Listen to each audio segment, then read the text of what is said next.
Wiggleman here with you at historic McMorran Place in downtown Port Huron. Thanks so much for joining us tonight. Here in the building tonight, it is University of Michigan versus Michigan State University night. Are you team maize and blue or are you team green and white? Fans are dressed up in their school's colors here tonight. But out here on the ice, we have two teams with very similar starts so far this year. The Port Huron Prowlers and the Topeka Scarecrows both sit at 3-1 with 9 points. They swept their opening weekend series on the road. Prowlers in Danbury, Scarecrows in Indiana. And then they split last weekend at home. Prowlers splitting with the Watertown Wolves and the Scarecrows splitting with the Biloxi Breakers. Which team can pull ahead in the standings here tonight? We will find out. Should be a great one. First time ever between the Prowlers and the Scarecrows. We'll have much more for you on the pregame show next. You're watching Port Huron Prowlers hockey on the PHP Network. Hi, welcome. I'm just checking in, and I have a service animal. Service animal?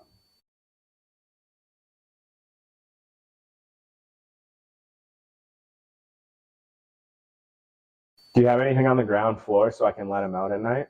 Keep up with your Prowlers all season long on social media. Follow us on Facebook at the Port Huron Prowlers, Instagram at PH Prowlers, and Twitter at PH Prowlers. And you can find more information on our website, phprowlers.com.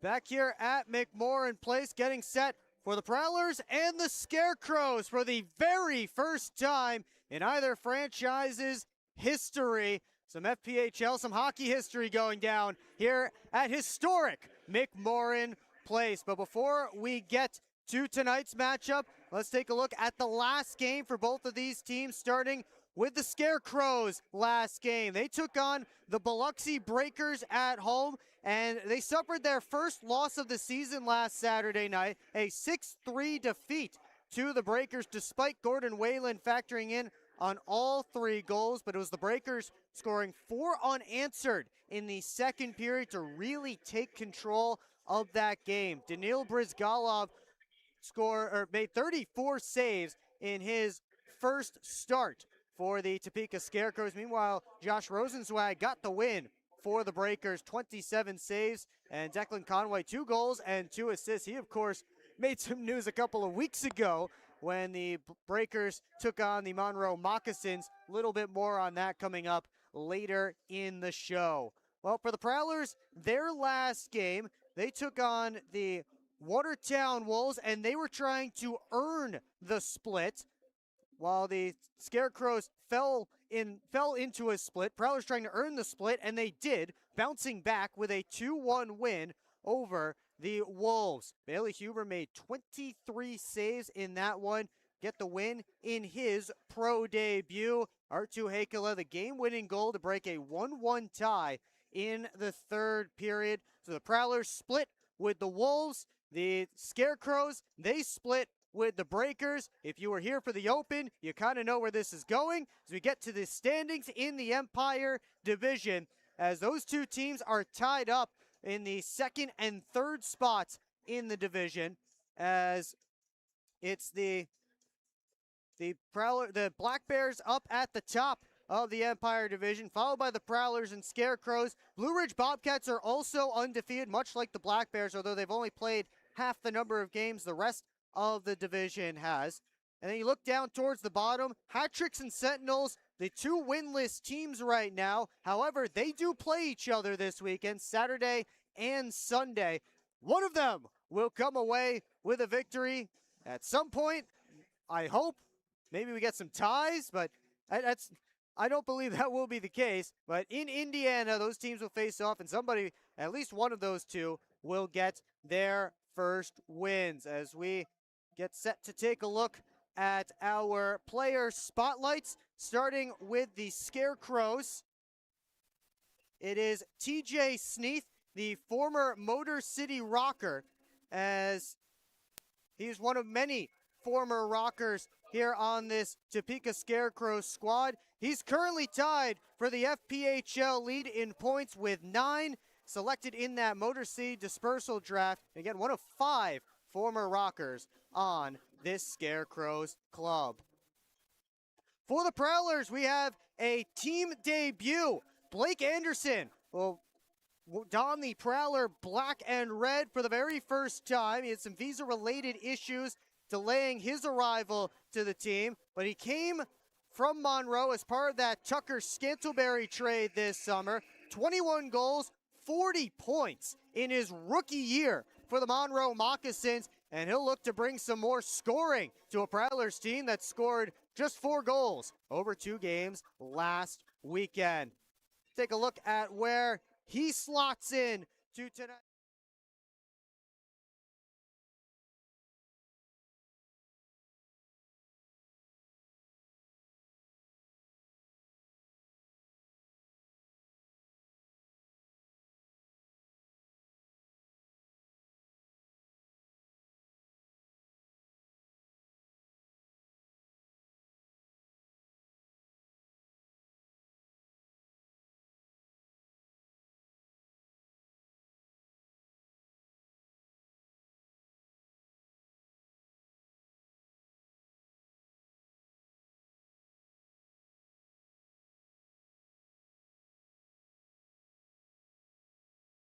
Are just a few minutes away from puck drop here at McMorran Place.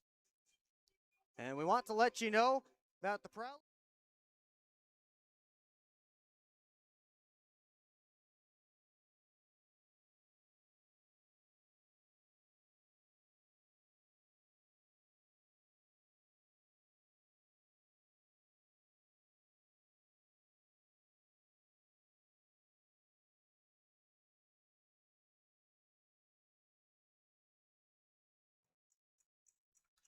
The in-arena entertainment is getting underway as the flag bearers are out on the ice. You need to be here at McMorran Place if you really want to experience it. And we will take you down to ice level shortly for the rest of the pregame ceremonies. But right now, fans getting jacked up, getting loud, and again, it should be a great game. This is the first time in pro hockey history that a team from Topeka and a team from Port Huron have faced each other. Although it's not the first time that any team from Port Huron and any team from Topeka have faced each other. The NAHL's Port Huron Fighting Falcons and the Topeka Pilots battled back in 2011. Again, that being a junior league. But this is the first time that we've had a Port Huron versus Topeka matchup at all, at any level. So lots of excitement. Great to have the city of Topeka back in pro hockey. We're very excited when we get to go there coming up in November. That should be a lot of fun. They'll be back here later on this season as well. So if you miss them this weekend, you'll be able to come back and see them again later on this season.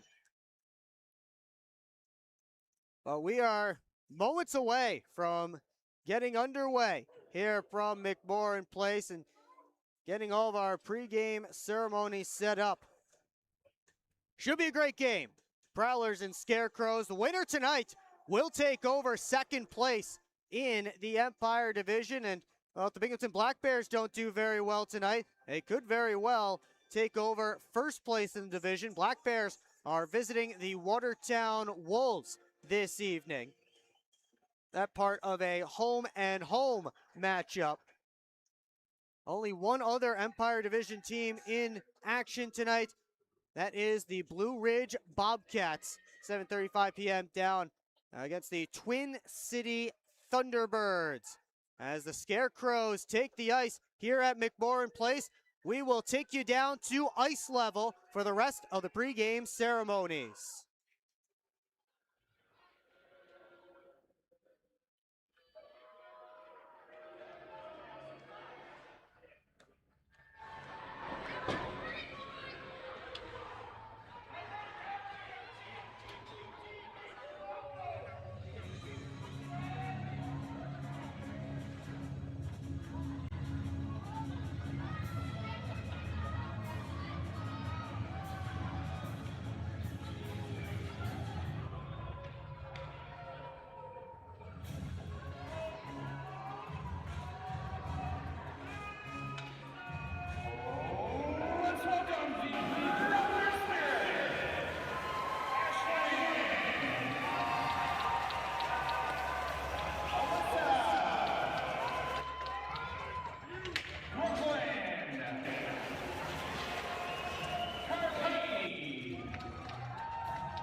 To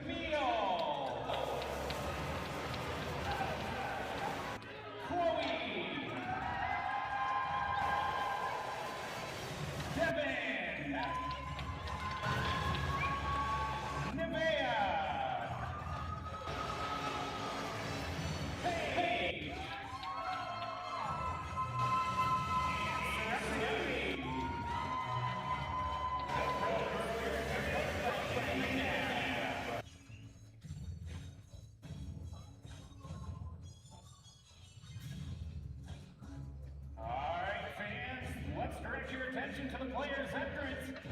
Let's welcome to the ice your part, here on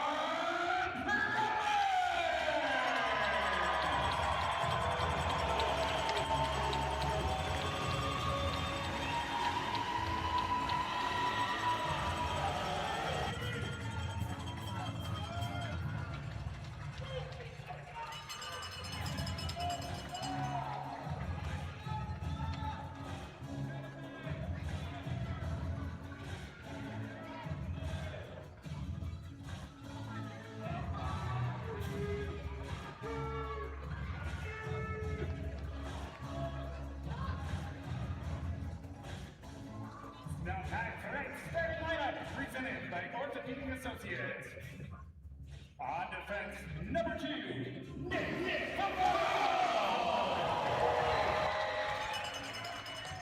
On defense, number 25, Alex Johnson. And forward, number 19, Austin Feather. And forward, number 51, Matt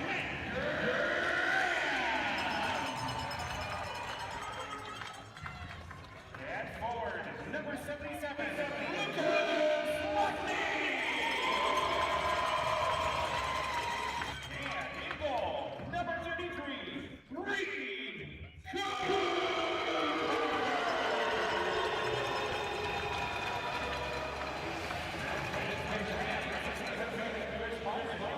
Coach Alex Johnson. Athletic trainer Bridget Smith, presented by Pregame Internal Medicine Associates. Equipment managers Brian Larson and Ken Falk. Ladies and gentlemen, please rise. And gentlemen, may we suggest removing your caps as we honor America and salute the men and women serving our country with the singing of our national anthem. Sponsored by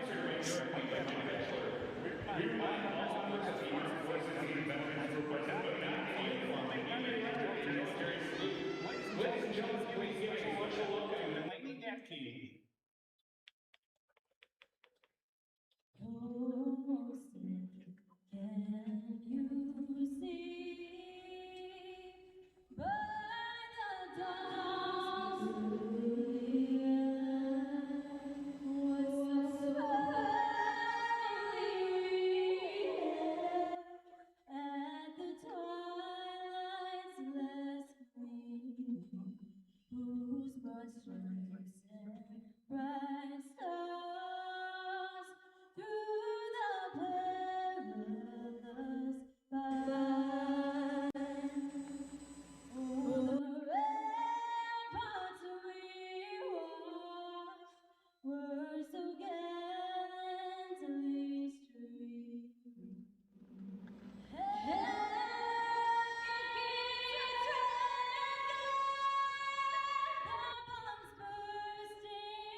That is tonight's national anthem from McMorran Place. Prowlers and Scarecrows getting set to go. Let's give you tonight's Orthopedic Associates starting lineup for the Prowlers.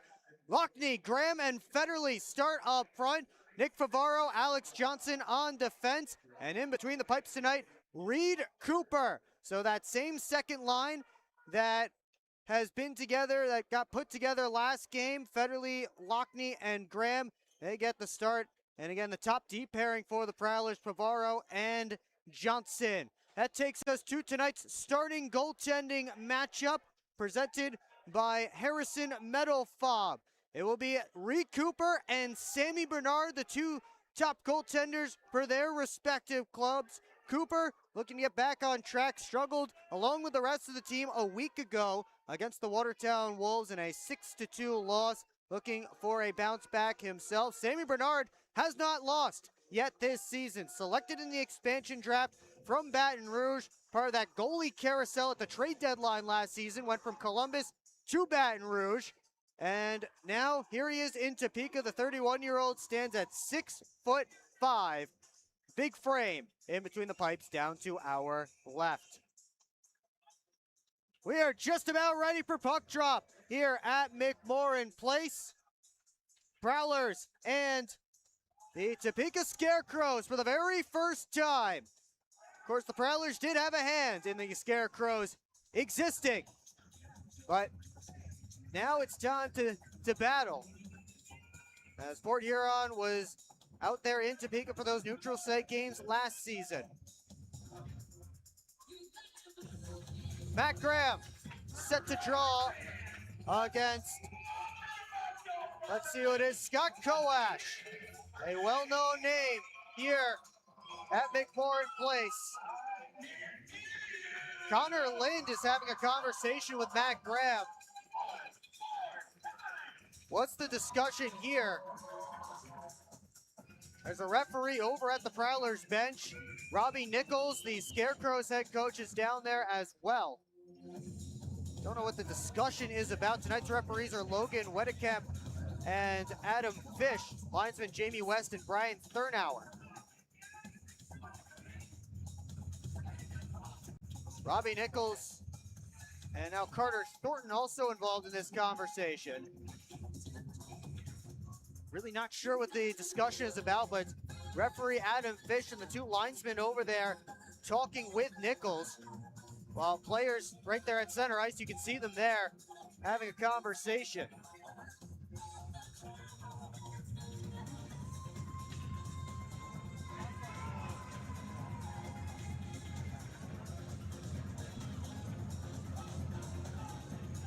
We continue to wait for opening puck drop. I've not gotten any kind of word on what the delay is.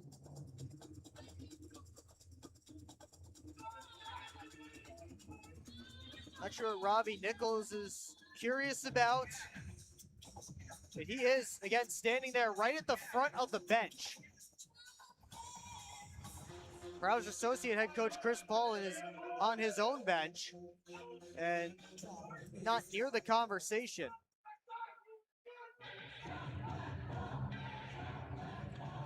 Now Nichols is calling his team over.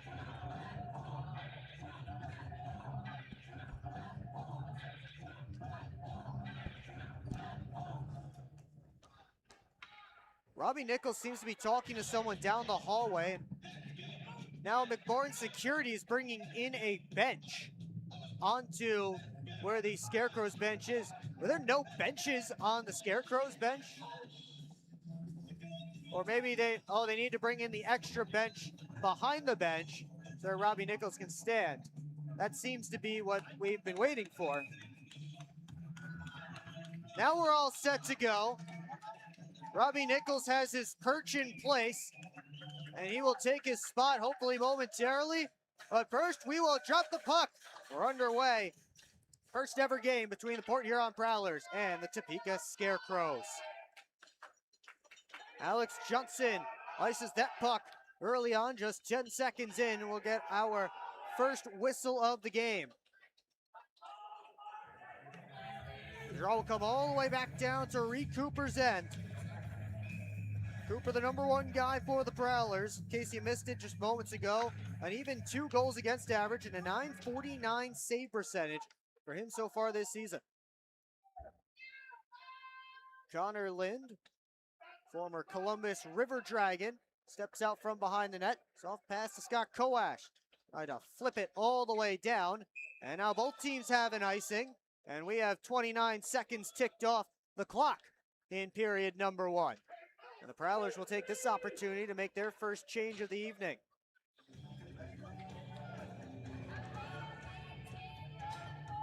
They'll get Jamie Bucell's line out there. Bucell, Millette, and Artu Hakela. Millette and Hakela hooked up for the game-winning goal against the Watertown Wolves last Saturday. Here's Bucell dropping it off for Millette in the corner.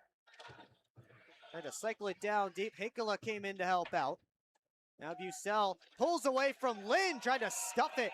And Bernard able to get down on it. Now gloves are down. Fists are flying. Bucell and Lind going at it. Lind went down, got back up. They're still letting them go. Bucell tried for a left. Now he throws the right. Lind trying to pull Bucell's jersey over his head, and now they're done.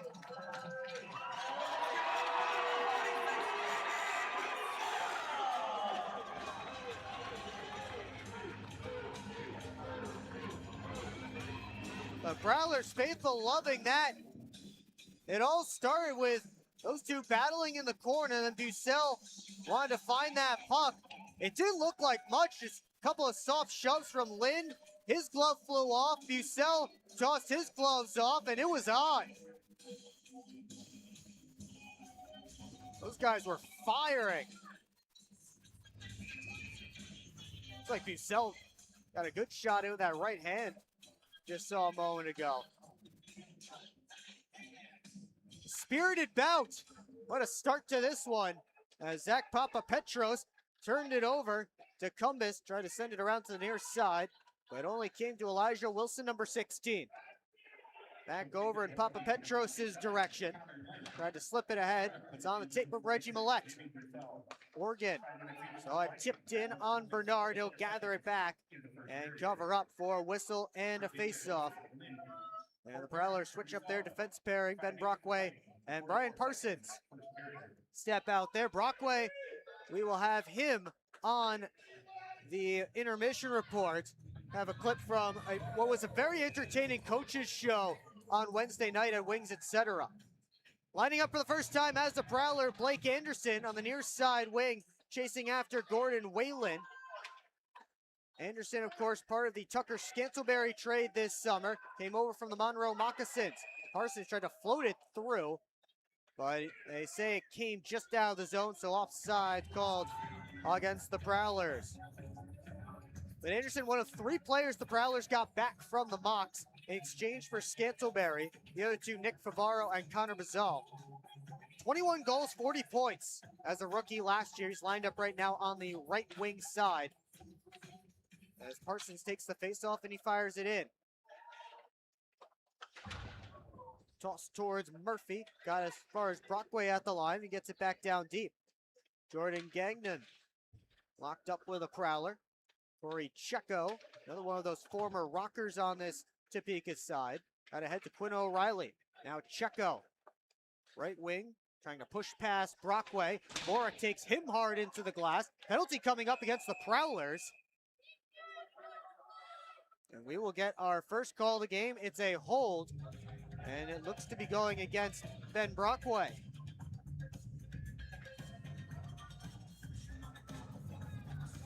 Let's take another look at that fight between Bucell and Lind a little while ago. Bucell just missed with what was going to be a haymaker right there. Looks like he may have got him on the chin with that one. And they slung each other around. That was a spirited, high-energy bout. The Scarecrows go to the power play for the first time. As Papapetros sent it through, and it's snatched out of the air by Cooper with Checo right in front. 1 minute 48 seconds in the first period. 4 yards, Brockway, 2 for holding. 148. Scarecrows power play this season, 18.8%.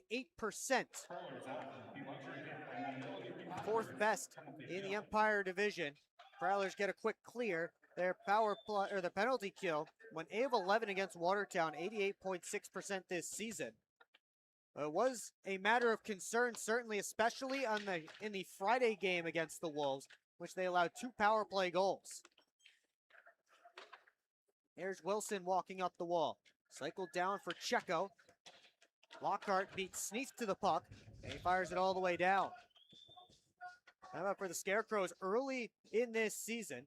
They have Elijah Wilson, who's tied for the league lead in goals with 5, and TJ Sneath tied for the league lead in points with 9. Both of them on this top power play unit. As Favaro tried to shovel it out, he got past Papa Petros. And we're about to the halfway point of this power play for the Scarecrows. Papa Petros on to Avery Smith. That's another familiar name if you watched Prowler games last year. Former Motor City Rocker. Gagnon chased out by Graham. Hustling up the ice, right up the gut. Tried to drop it off for Smith, hit his skate, and Graham gets it out of the zone. Smith may not have been the intended target on that pass. Koash works back in, spins away, trying to tightrope that blue line. Gets it across to Gagnon. Head up, back to the point. Floated through, and a puncher save from Reed Cooper. And Artu Heikkila able to clear, taking some checks from Avery Smith.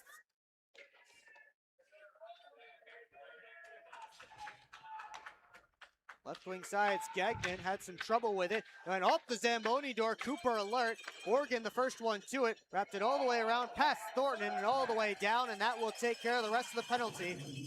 Prowlers power play, or penalty kill, 1 for 1.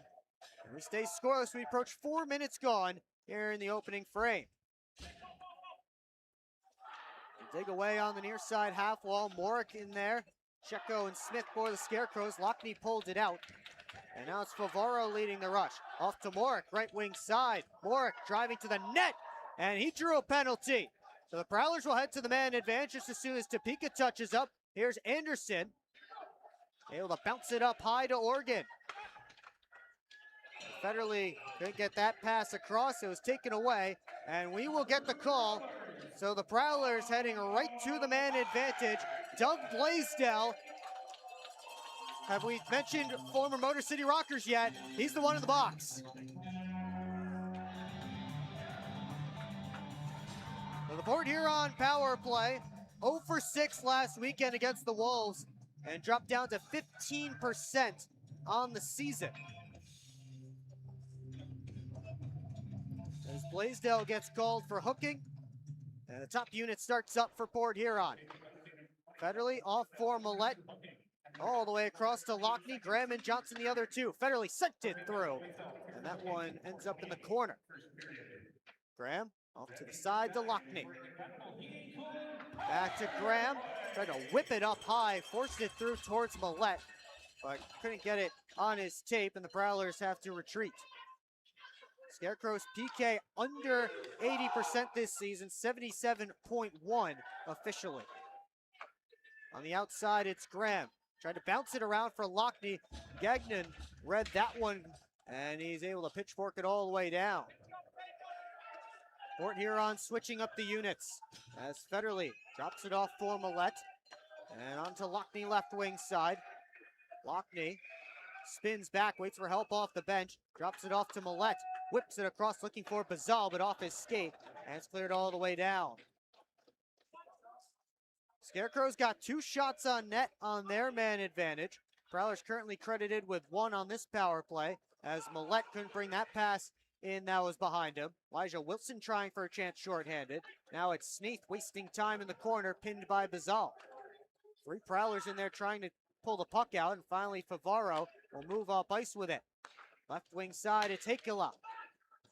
Works in, across, Lockhart shoots, and a save by Bernard, and the puck rides up. Out of play. We'll take a timeout. Just under 6 minutes gone here in period 1. The Prowlers and Scarecrows scoreless. The rest of the Prowlers power play coming up on the other side. This isn't working. LJ, pass me those flyers.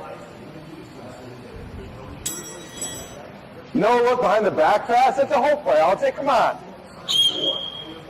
Gap up. Close the gap. Close the gap. What are we saying? This isn't working. We need a shift change. Let's bring in the professionals.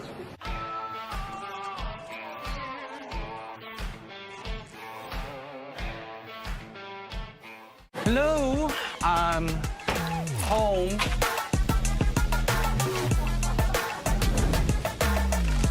There he is. What is happening? Relax. We won. They brought back the snack wrap. Spicy or ranch? Spicy. Go. Yeah. Just one little bite. Can you stop? Oh, sorry.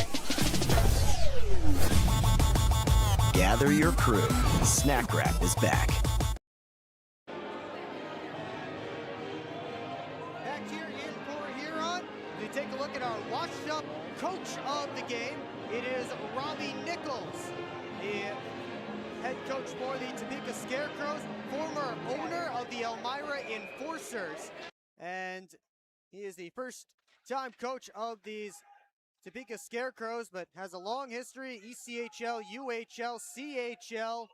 He's coached around, and he'll try and bring some success to these Topeka Scarecrows early on in their franchise's history. Already off to a 3-1 start.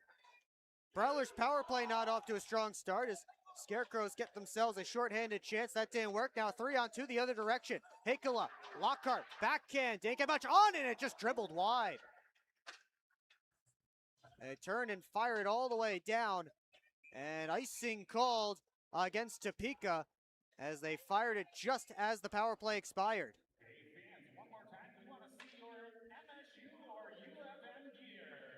So got a face-off all the way down in the Scarecrows' end.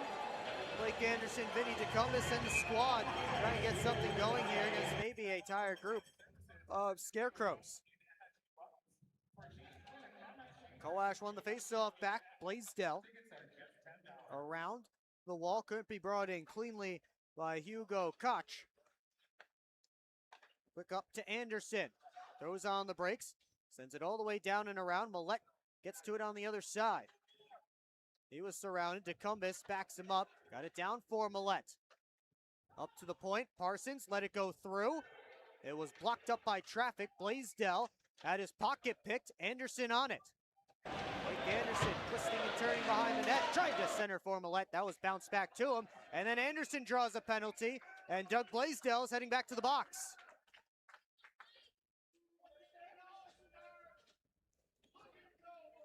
So Doug Blaisdell with his second trip to the sin bin in this game. And the Prowlers power play will get a mulligan after a tough first opportunity.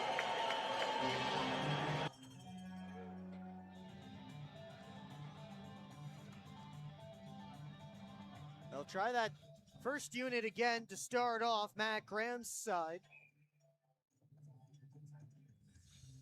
Graham drawing against Sneath, and Graham wins the face-off back. Federley walks the line, off to Lockney.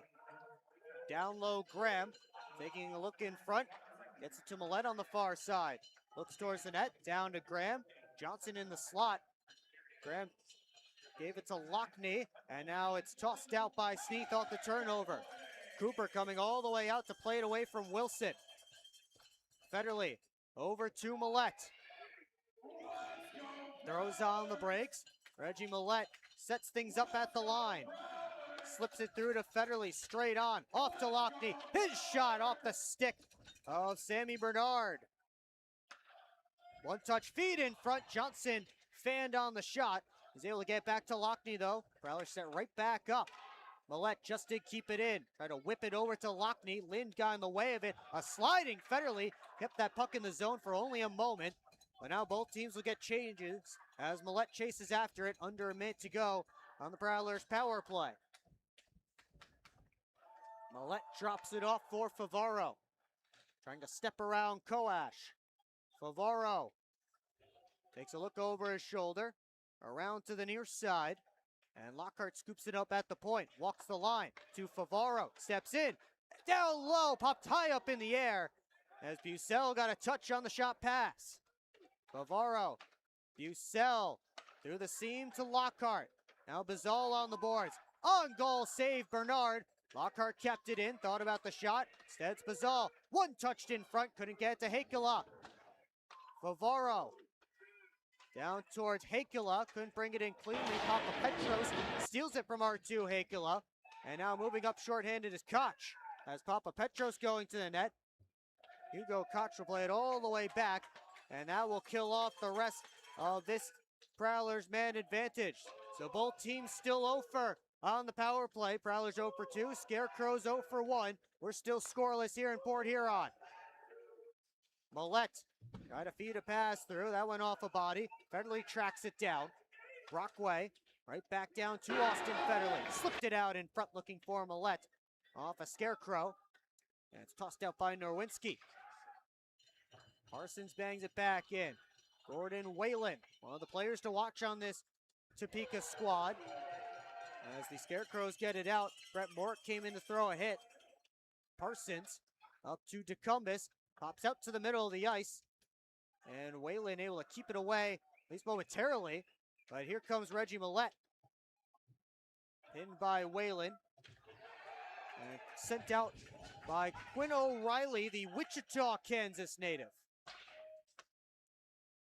Of course, made a big deal about that when the Prowlers and the Dashers Hockey Club were in Topeka for the neutral site games. Here's Anderson down the slot, had his stick tied up at the last moment. Bernard trying to find it, and they blow it dead. And some more battling in front as Murphy took Morick's helmet off. Everybody settles down, and we will take a timeout as more battles in front of Sammy Bernard. We'll be right back here on the PHP Network. SMR Automotive Systems is part of the Motherson Group and a proud community sponsor of the Port Huron Prowlers. We are one of the largest manufacturers of rearview mirrors for passenger vehicles in the world, with local plants in Port Huron and Marysville. We strive to support our local communities and have positions available for various abilities and experience. Find out more about who we are at smr-automotive.com.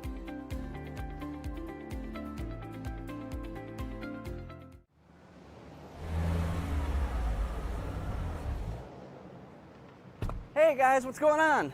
Hi guys, we just stopped at Industrial Park Marathon to get some fuel and some snacks before the Prowlers game at McMorran. Nice. Yeah, we just stopped by here at Industrial Park Marathon so I can get a Slurpee before the game. Wait till after the game. If the Prowlers score 3 or more goals, Slurpees will be free. Thanks for the info. I'm going to get my Slurpee after, but we'll see you at the Prowlers game. See you at the game. Go Prowlers!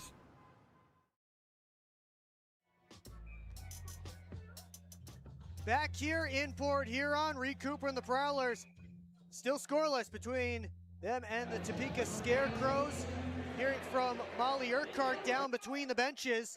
Lots of positive feedback from Prowlers associate head coach Chris Paulin. High energy right now on that Port Huron bench. We'll see if they can continue that. We'll hear from Molly a few times throughout this broadcast. You'll want to stick around at the end of the period because she will have one of the Prowlers players for a little walk-off interview. Jamie Bucell and TJ Sneath in for this draw to Sammy Bernard's right. And that false drop got everybody. Sure, we'll have to reset. That time it's good, and Lind will muscle the puck away from Millette. Carter Thornton, the former Watertown Wolf, sidestep to check from Hakula. Thornton trying to find it, got it off the glass, leaping keep by Favaro with the glove. They say it's still onside, centering feed swept away by Bernard. Hakula didn't get a great touch on it, but was able to direct it towards the net. Blaisdell able to toss it high to the Prowler line. Favaro under pressure. Able to bounce it off the boards and out. Whalen with a good touch gets it right back in. Sneath wins the race to the puck. Throws on the brakes. Muscled down by Johnson. Bucell came in for the puck. Hakula couldn't get the pass ahead. Bucell backs him up.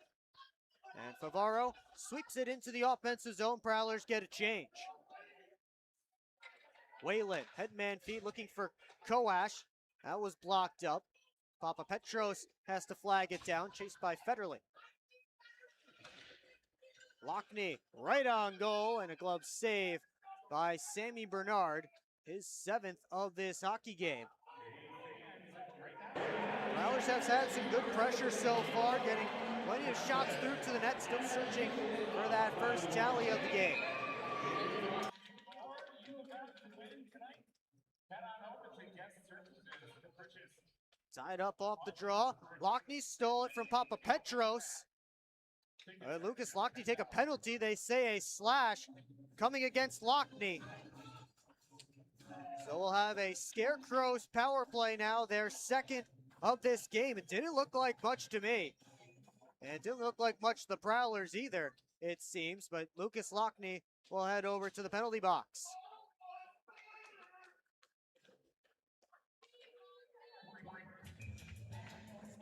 So we'll see if the Prowlers PK can get the job done again here. But the Scarecrows control off the face-off. It's Papa Petros over to Wilson. Down to nobody in the corner, and Ben Brockway takes advantage of that and clears. Papa Petros back for the handoff from Bernard. Skates up, off to the right wing side to Wilson. Sent off the corner boards. Up high it comes to Koch. Papa Petros. Koch trying to send it down low, deflected, and Cooper with a reactionary save on Sneath. Koch has to come back out to the neutral zone for it. He'll just reset back in his own end as the Prowlers get a couple of changes in. Here comes Hugo. Koch end to end, throwing on the brakes on the half wall. Papa Petros over to Kowash. Let it go. That one hit the back glass. It's kept in by Papa Petros on the other side. He gave it away. Austin Federley shorthanded. Has Lockhart breaking. Federley holds it.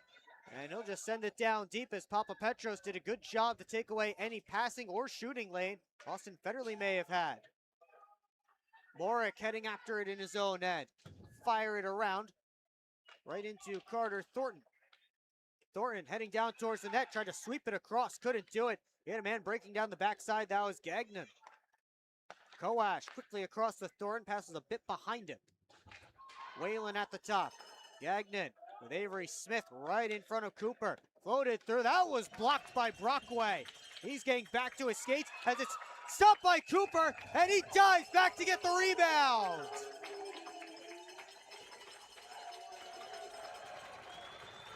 Chaos in the blue paint, and Reed Cooper just came up with a heck of a save.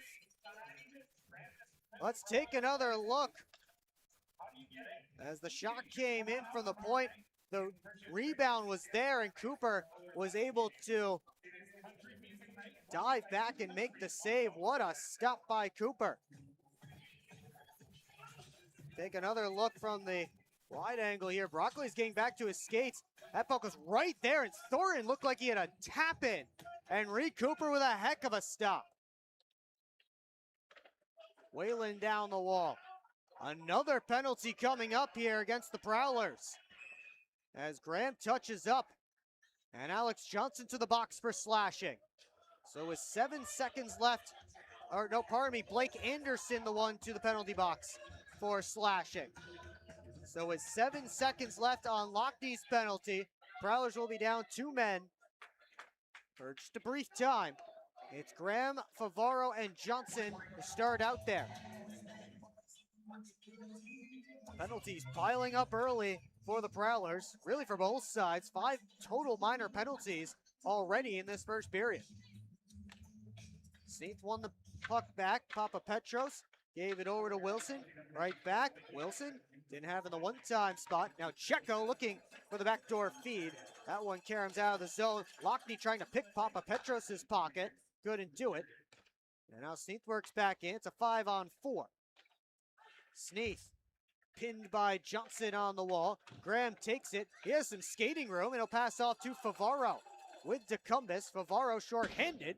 Whipped it wide. Koch slowly working his way up. Minute 20 left on this power play as Koch tried to split through everyone. They'll cycle it down deep. Parsons takes a look, able to get it out of the zone with help from Heikkila. Let's go Prowlers chant starting from the McMorran faithful. As Koch gets it over to the right wing side and Wilson fires it around. Checo gets there first. Absorbed contact from Morgan. Koch, Papa Petros Wilson on the right wing side, let it go, and a save by Cooper, pardon me. Wilson got through Brian Parsons. Wilson trying to find that puck. They move it back to the top. Koch sent it through, is blocked by Hikula. Koch again, down low, turn and fire by Wilson, and Cooper has it, and now Wilson and Federley getting into it.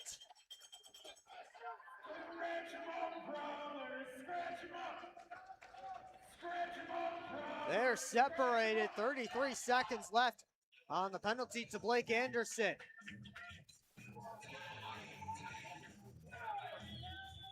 Elijah Wilson with a good chance there. We take another look at that diving save by Reed Cooper earlier in the Scarecrows power play. Right off this face-off, Brockway fires it all the way down along the boards. And good face-off win there by the rookie Brett Morick.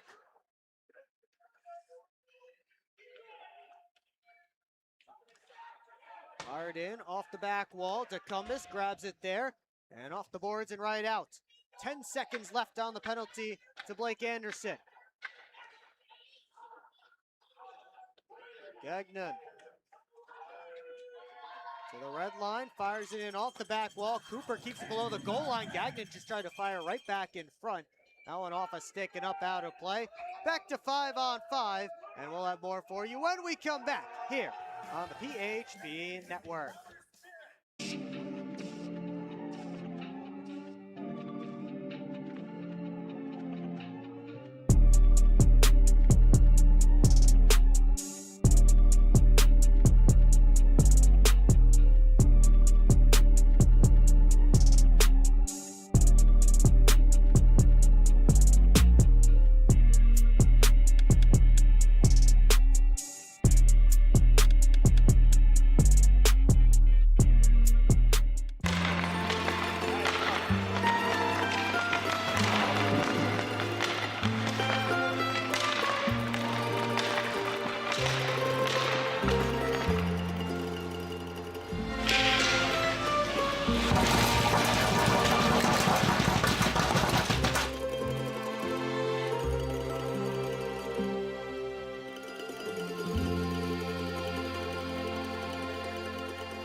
Back here at McMorran Place, still scoreless between the Prowlers and the Topeka Scarecrows. Scarecrows with 5 shots on their man advantages, but still unable to break through and find this game's first goal.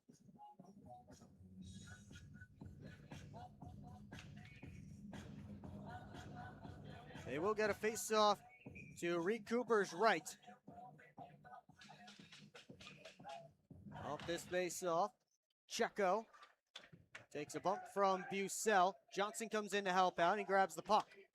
Surrounded, Johnson just rimmed it up the wall. Blaisdell and Millette tied up. Checo towards the net, and it's gloved by Cooper.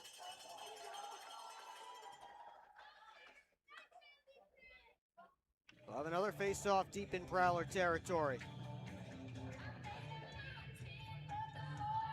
And Prowlers will change things up. They'll send out Vinny DeCumbus' line. DeCumbus, Anderson, and Bazell. Of course, DeCumbus and Anderson, both players known in this league for their speed. Blaisdell takes the shot, now goes up high to Lind. Wrist it through, stick save Cooper.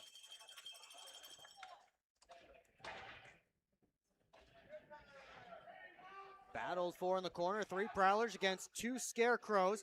Parsons able to pull it out. And he gets it over to Anderson. Hassled by Blaisdell. Anderson just goes off the boards and out. Lind right to Sneath, fresh off the bench.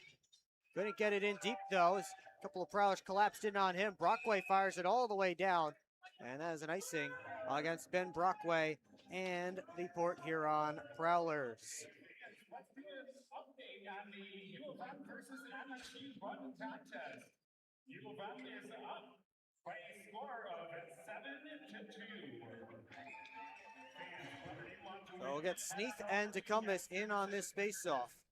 For your chance to win Sneath tried to push it right towards the net immediately.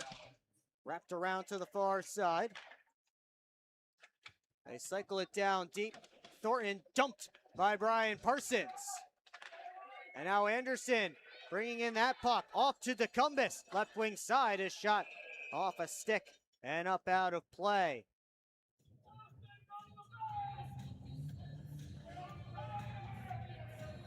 So you see that speed there from Vinny DeCumbis as Anderson had to wait to bring in that puck.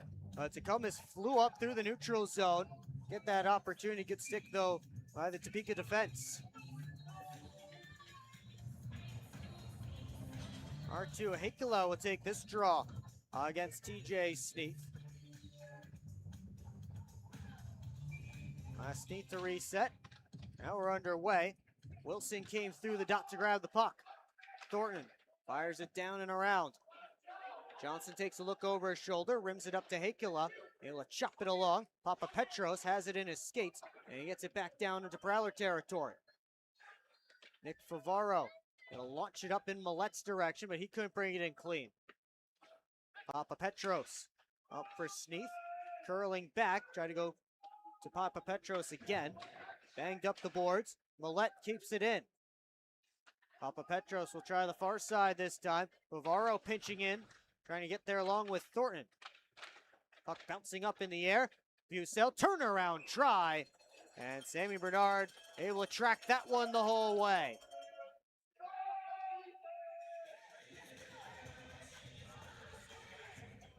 Coming up in our first intermission report, we will hear from Ben Brockway on the Prowlers Coaches Show from earlier this week. Some storylines from around the FPHL, out-of-town scores, and much more. So keep it locked in here on the PHP Network. Here's Lockhart to drive. That was blocked. And Lockhart able to fire it back in. I'll tell you, Ben Brockway on the Coaches Show might be one of my best decisions I've made as Director of Media here with the Port Huron Prowlers. Very entertaining guy, and he had a lot of fun stuff to say throughout that interview.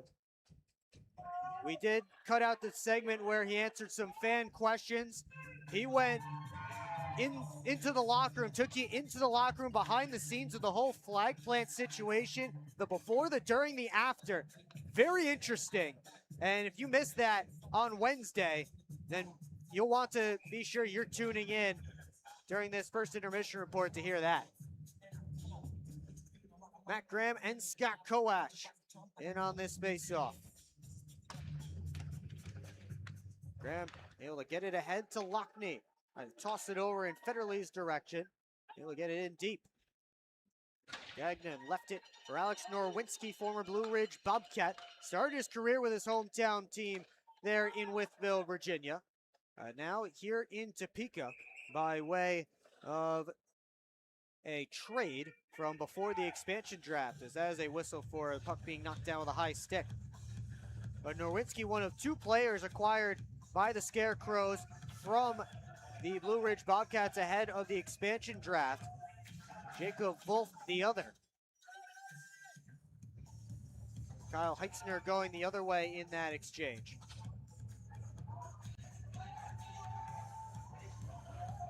They decide that this faceoff will actually be deep in Prowler territory. Wolf, by the way, not in the lineup tonight.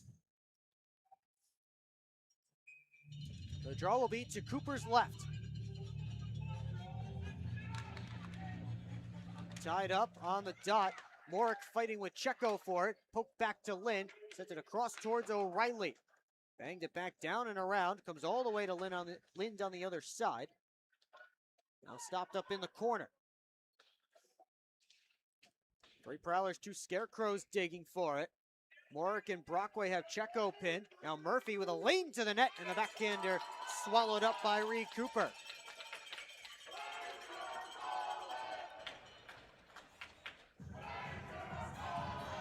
Another face-off deep in the Prowlers' end. And these teams seem to be trading opportunities and trading pressure.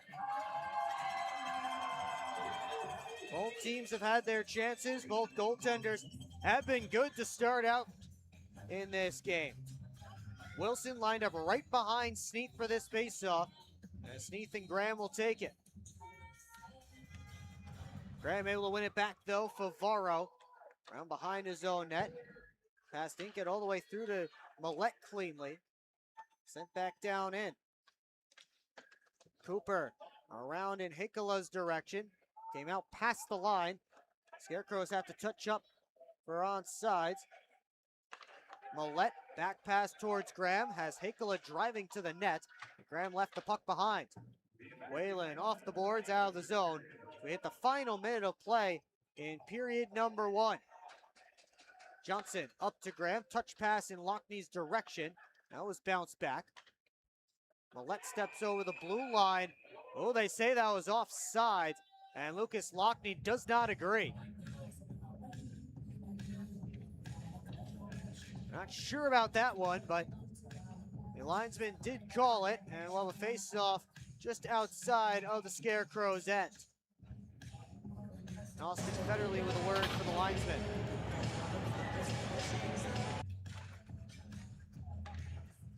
Gagnon on his backhand sent it in. Lockhart down on a knee, able to flag it and get it up to Lockney.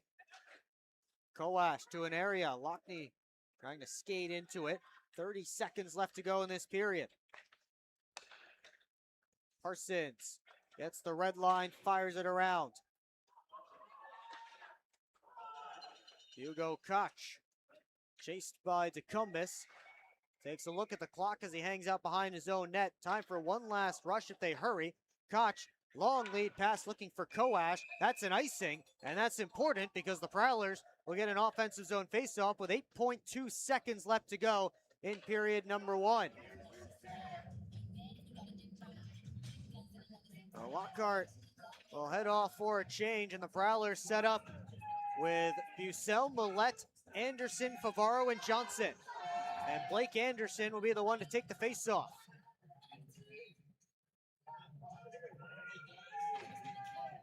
Off the draw, Kowash won it. He rims it around. Johnson pinches in, but Avery Smith able to chop it out. That will do it for period number 1. As the Prowlers and the Topeka Scarecrows head to the locker room scoreless. Shots on goal in that opening period, 9 for the Scarecrows, 8 for the Prowlers. And we will have Molly Urquhart standing by with Brett Morick in just a few moments. But before that, I want to tell you to keep it here on the PHP Network as we have Ben Brockway from the Prowlers Coaches Show earlier this week. Some storylines from around the league and the out-of-town scores. It's all coming up here on the PHP Network. But we will take it down to Molly Urquhart with Brett Morick.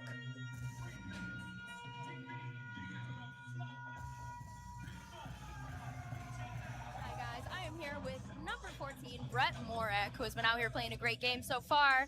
What is it that you guys try to prioritize on the PK to ensure success? We just need to make sure we're winning battles, that we're anticipating well, that we're jumping on pucks quickly. That'll definitely ensure that we get some success going off penalties. Absolutely. What do you feel you contribute the most to your team? What do I contribute most to my team? Frankly, just work ethic, I think.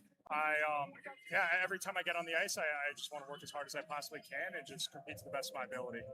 Absolutely. And last thing, what keeps you the most motivated throughout games? Oh, definitely faith. Yeah, no, faith is a super important thing for me, and this game is such a gift. So knowing that every time I get on the ice, it's a real blessing. It keeps me motivated. Absolutely. Thank you so much. Have a great rest of your game. That was Prowlers forward Brett Morick talking about the penalty kill. PK, big for the Prowlers in that opening period. They went 3 for 3. We'll take a timeout. When we come back, we will hear from Ben Brockway on the Prowlers Coaches Show from earlier this week. That's an interview you do not want to miss. Again, a funny interview, takes you inside the locker room with a few things, so be sure to stick around for that. And we will be back here momentarily here on the PHP Network. But first, we want to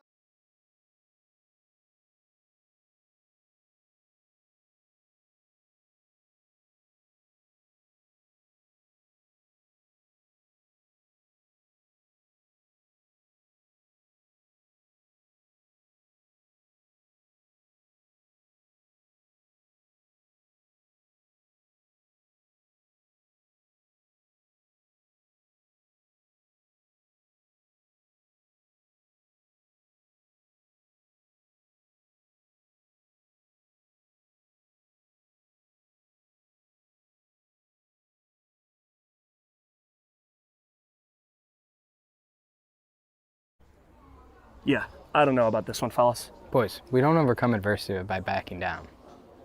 But yeah, I don't know about this one. That's reassuring. We're so screwed. All right, boys. Here's the game plan. LJ, you start with bananas. Wait, why do I have to do the bananas? Because you're the softest on the team. I don't want the bananas. This thing is gonna melt. We gotta hurry up. I won't do it. Okay, both of you.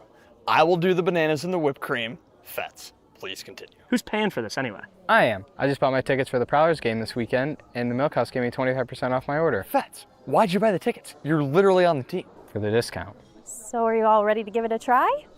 Oh, we're ready. It's true. Get 25% off your entire order at the Milk House, October through April. Simply show your ticket stubs at checkout and enjoy your discounted treat. What's more authentic than a Hungry Howie's Detroit-style pizza?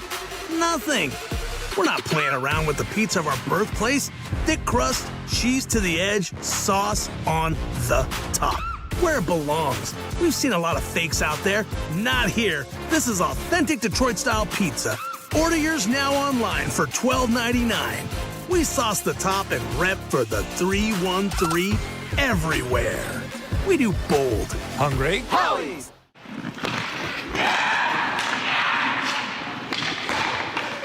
Hockey is like a business. One missed pass can derail the perfect plan. Have Taft Consulting help you get your whole team on the same page. They have the expertise to help you follow through on all your goals. Find out how they can help you today by emailing taftconsulting@outlook.com. Explore the 140 miles of stunning shoreline along Lake Huron. That is Michigan's Thumb Coast. Discover charming coastal towns, serene beaches, and endless outdoor adventures. Stay at cozy hotels, paddle through pristine blue waters, and hit the fairways along breathtaking views. Plan your perfect getaway at bluewater.org.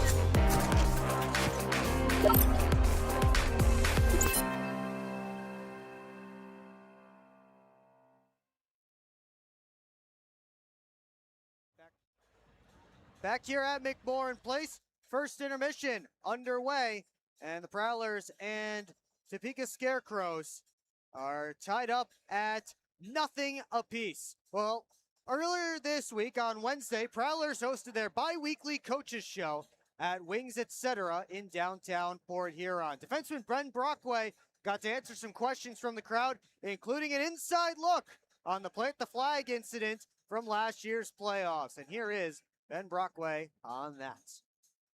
We have any questions here in the building? Anyone want to ask B-Way something? Anyone?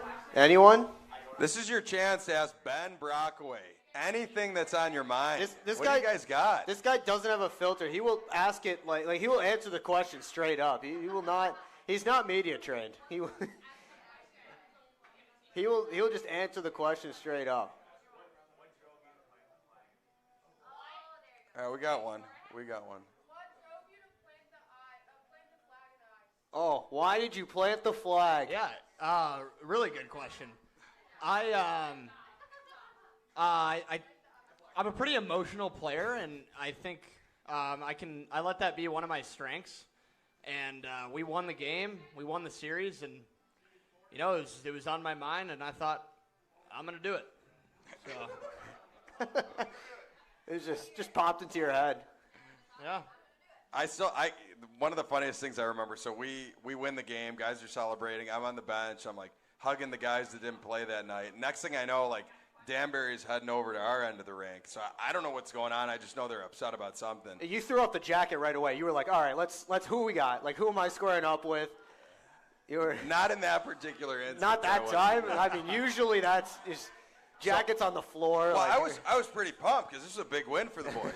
Let's go. We're moving on. And then we get back in the locker room, and I'm trying to figure out what happened. Guys are laughing, like guys are excited. And then I just look over to B-Way, and B-Way's like, and I'm like, dude, what happened? He's like, Paulie, I don't know why I did that. I planted the flag. I'm like, you did what? So kind of a funny story I have about this. Not a lot of people know. So our trainer, Bridget, I got sent back in the locker room, obviously, right after it happened. And all the boys are in the handshake line, and she didn't see it happen, so she goes, well, why aren't you out in the handshake line? So I go, they want me out there? And I put on my jersey, I go back out there, and it's just pandemonium on the ice. And I was not welcomed back for the handshake line. I love how he tried to get back out there. That's respect. It's respect for your opponent. Get back out there, shake hands. But yeah, I don't know if that would have went well if you were in that line. No, I don't think so either. We already had a couple extra people out there for the handshake line who probably should have been out there. So then we had to score it off. But that's just one of those moments, It's one of those moments, that's going to become a T-shirt or something, right? And it's such the rivalry runs so deep, and we played them a lot that year, and it was an absolute war, and guys put so much into it. Like, these guys played so hard that weekend, and gave everything they had, that it's just, it's a very personal thing. It's a game, but it's very personal when two teams go out there and they both want the same thing, and, that's the emotion of it, and that's really... I think what got us to the finish line in that series, just having that much will, two good teams, and that much will and emotion that these guys poured into it really is what got us to win. And then, all of a sudden there's a flag that's planted at center ice, so I get it. And then we made a T-shirt of it. Get that T-shirt from the Prowlers team store. We have another question here from the crowd. Who we got?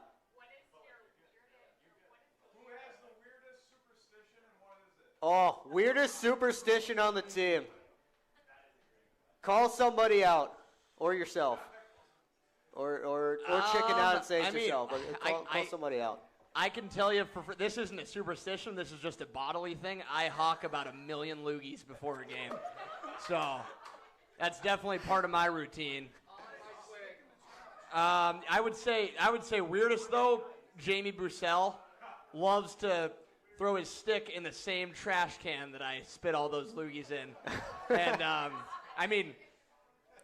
the proof's in the pudding, right? He's pretty tough in front of the net. The guy doesn't lose a stick battle, so let's keep doing it, Buck. It's like a spitball in baseball. You can control it better. You can grip it better. Question from the stream. Rob V wants to know, what's your favorite place in town? Oh, Rob, phenomenal question.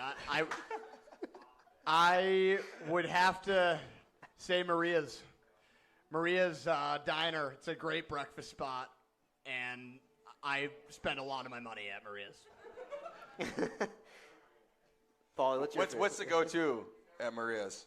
Usually the corned beef hash and eggs. I try that out everywhere I go, and they've had the best corned beef hash that I've ever had. Okay. All right, Maria's for breakfast. Get the corned beef hash. Oh yeah. That sounds like the move. I might have to think about that for tomorrow. But for dinner and also for lunch today, this is the second time I've eaten wings, etc. today. We ordered it to the rink while we were working today. So that's how much we love this place. Yeah, you can't go wrong with wings. We love wings. We go to Casey's a fair amount. Yeah. Casey's, wings. All of our partners. Oh yeah. Bella Bola. Yeah, Bella Bola. Yeah, you get a nice slice in your Bella Bola. You like that. Who likes that? Alex Johnson. Alex Johnson loves Bella Bola. Every Tuesday. 50% off on Tuesday. 50% off on Tuesday, 12-inch pie. Johnny's got that one memorized. We know Bella Bola on home game days, they give you, I believe it's 10% off if you wear your Prowler gear in there. That's right. Sometimes I see Alex Johnson in his Prowler's quarter zip going into Bella Bola for his pregame meal just so he can get that 10% off. Yeah, Johnny's not a stranger to a good deal. Johnny loves a good deal. You know who also give you a Prowler's discount is this place right here. Wings. Yeah. All season long, you wear Prowler's merch, 10% off your food all season long. So they're all in for the boys too. Wear your Prowler's gear. Just don't get any of that peach chipotle barbecue sauce on your jersey. Just be careful. But we don't mind that. Yeah, if you eat these like broccoli, I think that's gonna happen. Yeah, so. right. I gotta check. I might have to clean my mic after this. Over there. One last thing to do before we wrap up. And that was Ben Brockway with an inside look at one of the biggest attention grabbers from last year's playoffs, as well as some of what goes on in the Prowlers locker room. Maybe a little TMI with all those loogies he's hucking in there. He might have a bit of a puddle in front of his stall on a daily basis. But that's your inside scoop on what goes on in the Prowlers dressing room. Right now they're chatting about what is a scoreless hockey game. We'll see. They can come out here in the second period and find a goal. We'll have much more on the intermission report for you when we come back here on the PHP Network. Hi, welcome. I'm just checking in, and I have a service animal. Service animal?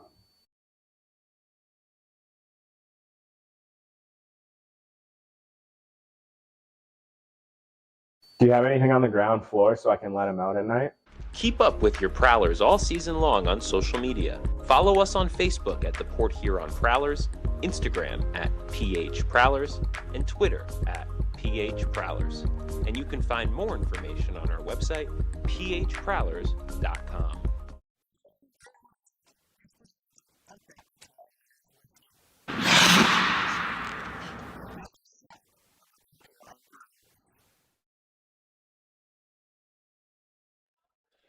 Back here at McMorran Place, Prowlers and Scarecrows tied up at no goals yet. As we take a look first at our FPHL storylines presented by Thumb Rust Control. And we start with an incident that happened here at McMorran Place last weekend as Quinn Shevers got tossed for a little gun-pointing gesture at Ben Brockway after a fight. About 2 feet from head referee Paul Jean, who wasn't just the head referee for the game. In case you don't know, he's the head referee for this entire league. He gets 4-game suspension for that gesture. Anton Borodkin on the move again. Second time in 8 days he's been traded. Went from Watertown to Blue Ridge just over a week ago.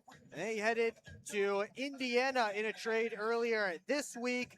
And really, partially, that second trade happens because Hunter Vorostik returned to the Blue Ridge Bobcats. Borodkin made 1 start for Blue Ridge, and he was pulled just 7 minutes and 37 seconds into it after allowing 3 goals on 10 shots to the Columbus River Dragons.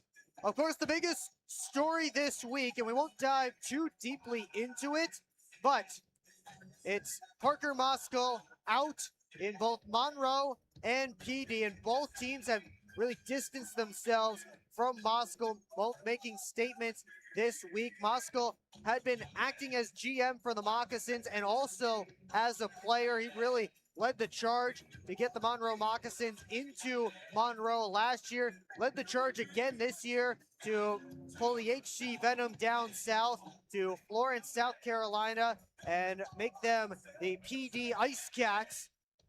But now he is out from both franchises. Nick Perkin, the Monroe Moccasins owner, will take over as interim GM there. There are no other changes coming on the PD side, as Moskal was just part of the ownership group there.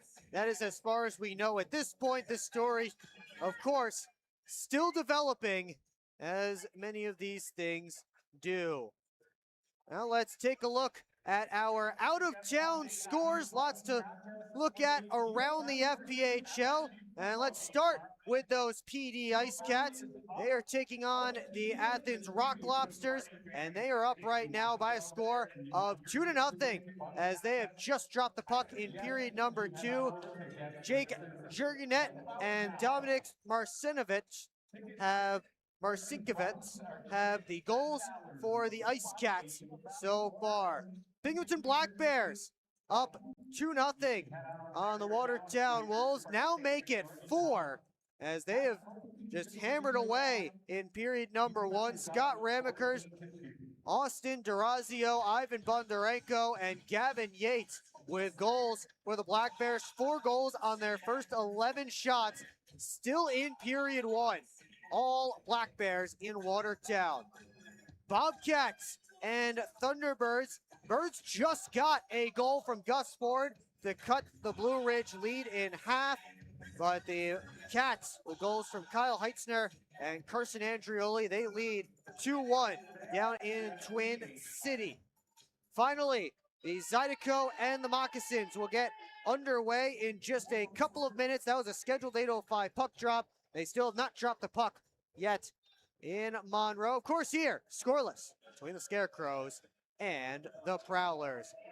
Let's take a look at our stats so far in this game. Still looking for our first goal, of course, but the power plays as they are listed on the FPHL website. 0 for 4 for the Scarecrows, 0 for 3 for the Port Huron Prowlers. So we'll see if anybody can get through. They've certainly had the opportunities on the man advantage, just have been unable to get any of it through. So we'll see if anyone can pull through here in period number 2.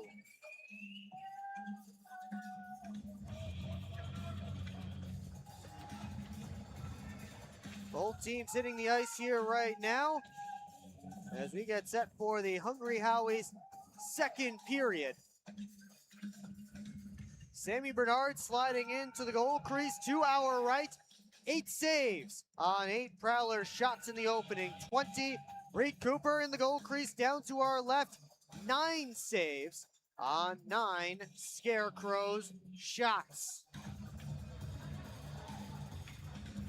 And Molly Urquhart talked with Brett Morick about the PK, and he kind of gave us a little bit of a look on how the Prowlers were able to shut down the Scarecrows in that opening 20. Hopefully, not too many more penalties, because that is certainly not the name of the game, is to take penalties. But we will have the aforementioned Brett Morick trying to get Scott Kowash, and period 2 is underway. As Morick battles with Blaisdell in the corner, wrapped all the way around, Ben Brockway keeps it in at the line. Sent down deep.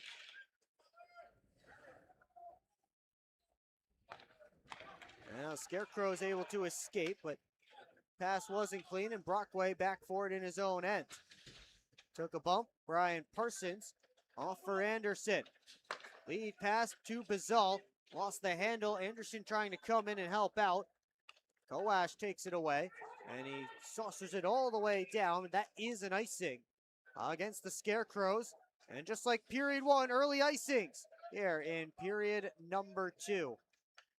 So we'll get a face-off all the way down in Scarecrows territory. Prowlers have Jamie Bucell's line out there. Bucell, Hakula, and Millette. Bucell won the face-off back clean. Millette came back for it. His attempt towards the net hit Whalen. Millette this time fires it off the corner glass. Bucell waiting for it on the other side. Reverse back to this direction. Millette spun off a check of Whalen. Trying to work on the wall. Millette gallops up top. Sent back towards Bucell. Winds, fakes, steps in. Kick save Bernard. That was a pass off pad. Now Hakala with a steal. They gave it right away to Kowash. This one will go all the way down. And icing called as Pavaro beats Smith in the race. But a good look by Jamie Bucell just a few moments ago. He tried to go pass off pad to Reggie Millette, who was coming down the backside. Didn't have a direct feed to him. Tried to go off of the far pad of Sammy Bernard right to him. And a good job by Bernard. Make sure that didn't work. Here's Lochte to the net. Stops behind the cage with Papa Petros right there. Knock him off the puck. Lochte closes off Papa Petros. Thornton waits for it, and he launches it all the way to the far side in Prowler territory. Federley able to scoop up that puck and sweep it into the offensive zone. Gagnon Trying to spin off of Lockney, does successfully. Backhand it all the way up in Thornton's direction. Lockhart left it there for Oregon. Gagnon kept it in the zone. Now Lockhart softly off the boards. Lockney couldn't get it out. Oregon trying his best, and now he will skate it, get to the red line, and he'll head off for a change. Norwinski sidestepped a full-on check from Matt Graham. This one knocked down by the high stick of Brian Parsons, so as soon as he touches it, whistle will blow. Nobody touching it, and finally Parsons does, and we'll get a face-off deep in Prowler territory. Just under 2.5 gone here in period number 2, still searching for our first goal. And the face-off will come between Sneath and DeCumbus. Played off the boards. DeCumbus able to kick it up in Anderson's direction. Got it off the wall and out of the zone. Gagnon chased by Bazal. Gagnon up the wall, tipped along, goes all the way down, and another icing here in period 1.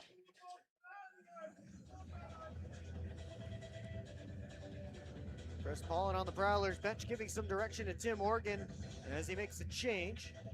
And he sends out the top D pairing of Alex Johnson and Nick Favaro.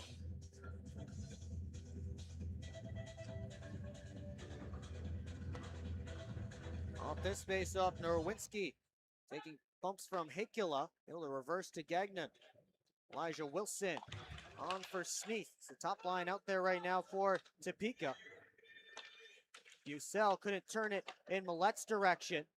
Johnson trying to move it up. Now it's Norwinski to Checo. Millet grabs it, walks in, pass up, Bucell backhand, and a save by Sammy Bernard. That puck was bouncing around the neutral zone. Prowlers were the ones who were able to take control. And Sammy Bernard with a good save. Wonder if Millet really would have had an opportunity maybe to shoot that puck. Instead, he tried to pass it off. Bucell did get a decent opportunity off of it.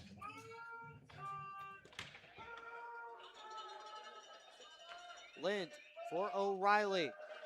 Couldn't bounce it out as he ran into Bazal. Parsons with a poke to keep it in. Just for a moment, though. Murphy heading after it, along with Brockway. Those two come together. A couple of big boys there battling in the corner. Checo, big guy as well, in there for Topeka. Anderson able to find that puck.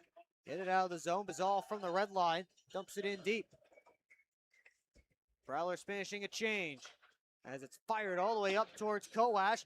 He's the first one to the carom off the boards, and he tried a shot from the goal line. Didn't find the target. Lucas Lockney looking to pick up this puck. Lockney down to Federley. Shot stopped by Bernard. Lind, bounce off the boards, back to himself, has some skating room. Connor Lind to the Prowlers' end. Got a dipsy doodle around Brett Lockhart. That didn't work. Lockhart up to Lockney. Comes through. Graham Federley in his skates. Graham behind the net looking for an option. Tried to float it out to Lockney. That hit a Scarecrow. Kowash at the red line. Fired it in right at Organ. Organ turned it over. Koch able to dance through. Couldn't get a good shot away. Graham up for Oregon, waits for help. He'll just dump it in and head to the bench. Whalen for Papa Petros. Prowlers getting their forwards out on the ice as Koch turns it to the red line. The return feed wasn't clean. And Millet back for Favaro. Trying to just poke it out of the zone, he does. Bucell, indirect pass. Here comes Hakala with Millet, but the pass was blocked by Whalen. Now a rink-wide feed off of Papa Petros' boot. Gagnon will settle things down back in his own end. Team's going up and down right now. This one will not be icing, so Cooper comes out to play it. Reverse to Favaro. Wilson working to the net. And he couldn't get the shot away. Wilson muscled into the boards by Bucell. Favaro hustling after it, takes a look. Tried to get up to Millette, that didn't work, but Favaro makes up for his own mistake and starts a rush. In comes DeCumbus, drop, Millette, down towards DeCumbus. Penalty coming up against, I thought it was Topeka, but the Prowlers touch the puck next. We'll see who's going to the box, and we'll get the call when we come back here on the PHP Network. Yeah, I don't know about this one, fellas. Boys, we don't overcome adversity by backing down. But yeah, I don't know about this one. That's reassuring. We're so screwed. All right, boys. Here's a game plan. LJ, you start with bananas. B-Way. Wait, why do I have to do the bananas? Because you're the softest on the team. I don't want the bananas. This thing is gonna melt. We gotta hurry up. I won't do it. Okay, both of you. I will do the bananas and the whipped cream. Fets, please continue. Who's paying for this anyway? I am. I just bought my tickets for the Prowlers game this weekend, and the Milkhouse gave me 25% off my order. Fets, why'd you buy the tickets? You're literally on the team. For the discount. So are you all ready to give it a try? Oh, we're ready. It's true. Get 25% off your entire order at the Milkhouse, October through April. Simply show your ticket stubs at checkout and enjoy your discounted treat. Keep up with your Prowlers all season long on social media. Follow us on Facebook at the Port Huron Prowlers, Instagram at PH Prowlers, and Twitter at PH Prowlers. And you can find more information on our website, phprowlers.com. Back here at McMorran Place to take another look at that opportunity for the Prowlers. Gagnon got his stick in on DeCumbus. You see there away from the puck as Millette tried to feed it down towards DeCumbus. That was the reason for the penalty, hooking the call against Jacob Gagnon. And the Prowlers get to their third man advantage of this hockey game. They send out Matt Graham's unit to start it. Blaisdell hard off the boards and all the way down, right off the drop. Austin Federley skates up, has help behind him, and he'll leave it for Millette. Lockney had it poked off his stick. Prowlers have to try again. Millette couldn't slip through Blaisdell, but he got to Graham, who floated one all the way across. Johnson able to settle it down for Lockney. Lockney looking. Down behind the net to Matt Graham. Lost it to Lind. Millette keeps it alive. Millette walking down. Spun back as he ran into Lind. Millette still with it. Down to Graham. In front, Johnson. A kick save by Sammy Bernard. He got those pillows down and the Scarecrows clear. Quick up, tipped in. Hakula, first one on and in the offensive zone. Prowlers looked like they might have been trying to catch the Scarecrows in a change. They battle for it in the corner. Bucell able to pull it out. Got it back to the point to Favaro. Down to Bucell. That unit is mostly out there. Favaro's one-timer whistled wide. Favaro towards Bucell. And he couldn't bring that one in cleanly and get a good touch on. Here's Wilson trying to go in short-handed, but he ran into the referee. Prowlers finish up the change. 28 seconds left on their power play as Hakula centered towards Bazal, but that wasn't a clean pass. And another clear here for Topeka. The reverse for Favaro. One last rush for the Prowlers on this power play. Bucell trying to drop it back to the point. Prowlers are in the midst of a change, and they just took a too many men on the ice penalty. As Bucell tried to drop it back to the point.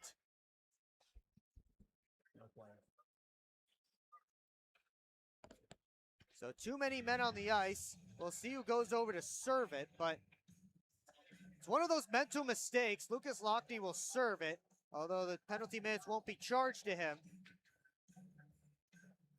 And it's those mental mistakes that Chris Paulin talked about last weekend against the Watertown Wolves, things that need to be cleaned up.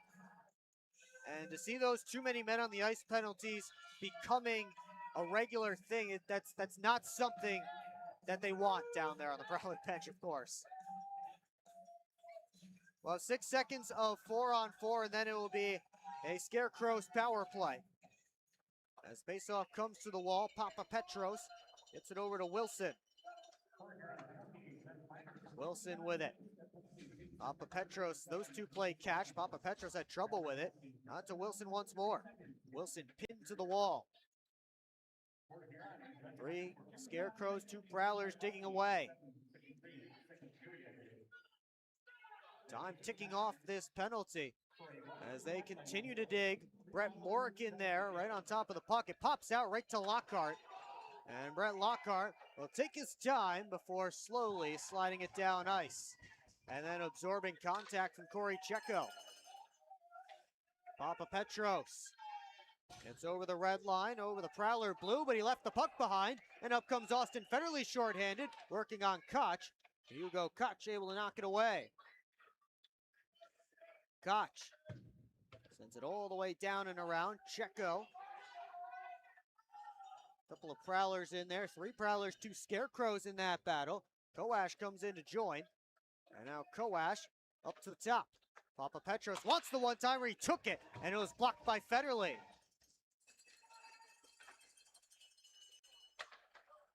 They try and center it for Sneath. Good play by Jamie Bucell. And he tosses it all the way down. 30 seconds left to go on this Scarecrows power play as Koch weaves his way in, but he couldn't get his way to the net through everybody. And one more clear for the Prowlers on this penalty kill.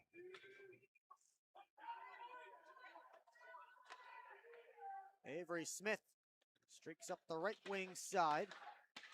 Smith tried to dangle through. Parsons took the body. Hakela cleared the puck, and that will do it.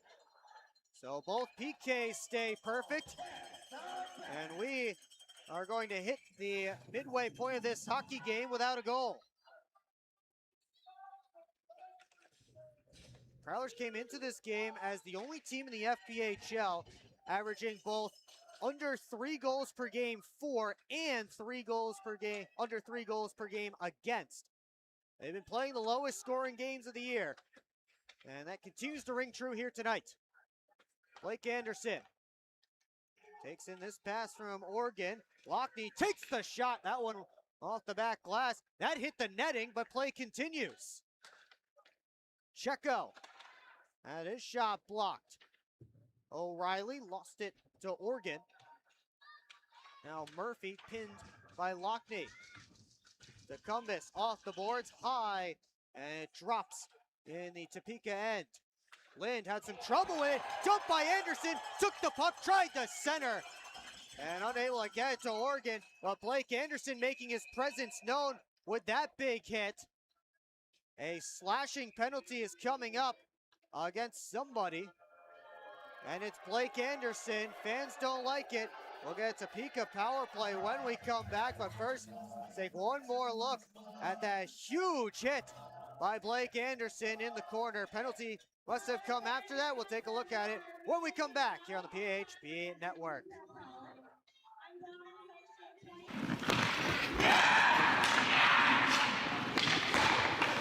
Hockey is like a business. One missed pass can derail the perfect plan.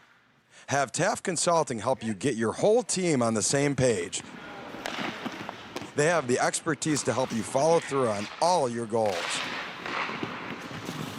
Find out how they can help you today by emailing taftconsulting@outlook.com. Explore 140 miles of stunning shoreline along Lake Huron in Michigan's Thumb Coast. Begin your adventure on a blanket of golden sand at one of our serene beaches.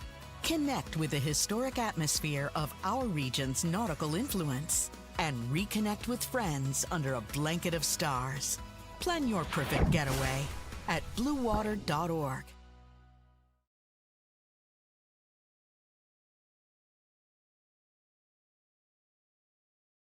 Back here at McMorran Place, Prowlers and Scarecrows still searching for the first goal of the game. And it's Blake Anderson in the box for slashing. And right off the face-off, it's sent all the way down the ice.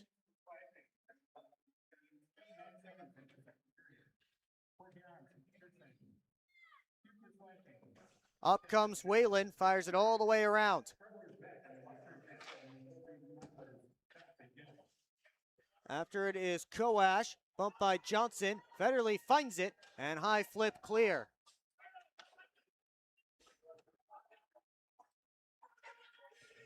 Led on towards the Prowler blue line, cut off by Thornton. R2 Hakula, able to send it out. Gagnon trying to come right back in. Gagnon goes on the break, spins back. Now Koash, a shot, and a glove saved by Reed Cooper. Scott Koash thought he scored. Well, we have Molly Urquhart with Proud Associate Head Coach Chris Paulin. Well, we have a moment.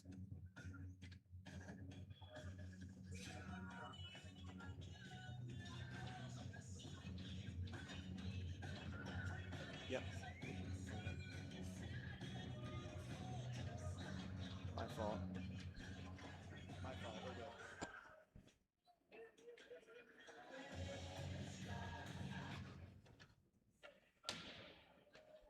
We'll try again, see if we can get Molly with Coach Chris Paulin at some point later on. Meanwhile, this Topeka power play is more than halfway done.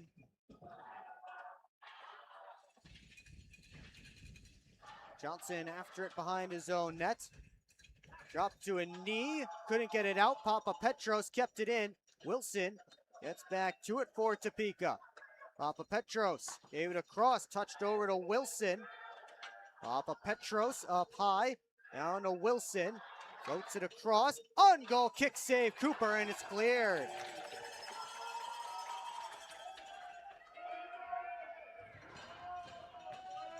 Scarecrows looking for one more rush with time dwindling down on their power play.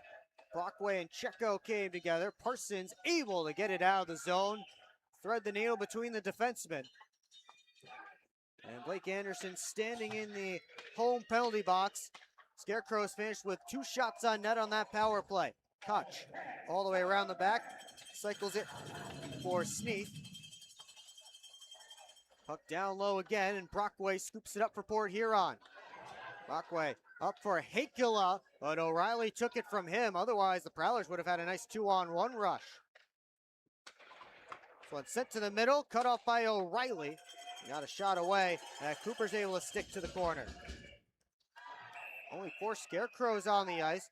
A penalty is coming up here, cross-checking the signal, and it looks like the visitors' penalty box door is opening. And Quinn O'Reilly, the one to the box.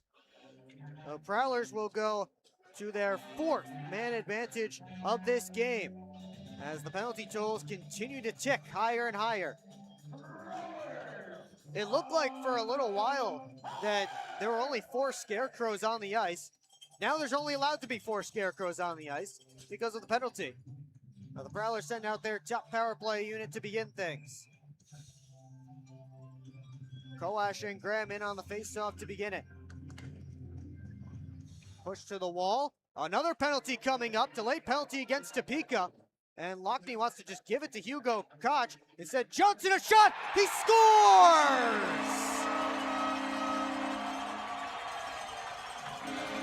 Alex Johnson took it and ripped it. And the Prowlers open the scoring.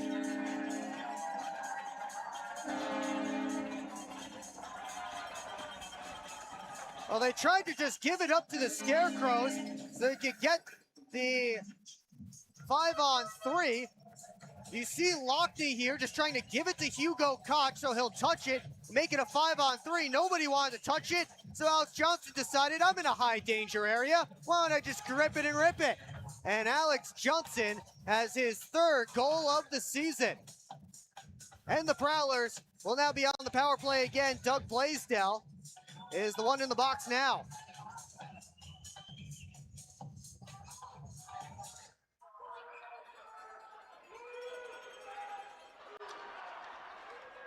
So we continue, and again, the penalty clock restarts with Blaisdell in the box this time. Austin Federley off for Lockney. Gets into the offensive end, throws on the brakes. Lockney down behind the net. Graham centered it out in front, nobody home though. And Wilson able to clear down ice. Federley drops it off for Lockney. Throws on the brakes. Lockney spins it up top, looking to the net. Lucas Lockney a shot, knocked down by Bernard. Millette behind the cage. Works his way back up high. Saucer pass across to Lockney, who collects it off the wall. Millette straight on, his shot stopped. Rebound was in Graham's feet. And it comes up top to Federley. Walks down the boards, across, Millette rips it, it's blocked by Gagnon. And up comes Koch short-handed. Lockney looking to cut him off. Lockney and Koch come together behind the net. Koch still with the puck, just trying to kill some time. Millette gets it back to Favaro, and he'll settle things down with 43 seconds left on this Prowlers power play. Lucas Lockney and Austin Federley, the assist on the power play goal by Alex Johnson. Papa Petros collects this one. He gets the red line, dumps it in off the back wall. Lockhart around behind the net for Favaro. Left wing side, it's Bazal. Able to toss it in. Couldn't head after it though as he was cut off. And Whalen took a spill. Prowlers in on the forecheck trying to get at that puck. As Gordon Whalen looked like he had a clearing attempt, but instead he ended up blowing a tire. Final seconds ticking off this power play. Pass to Bazal wouldn't connect. Back to 5-on-5, Bazal and Bucell in there. But instead, up comes Koash with Blaisdell. Koash offsides at the Prowler line. Alex Johnson has finally found the back of the net. For somebody, it's 1-0 Port Huron late in period 2. We'll take a timeout here on the PHP Network. What's more authentic than a Hungry Howie's Detroit-style pizza? Nothing.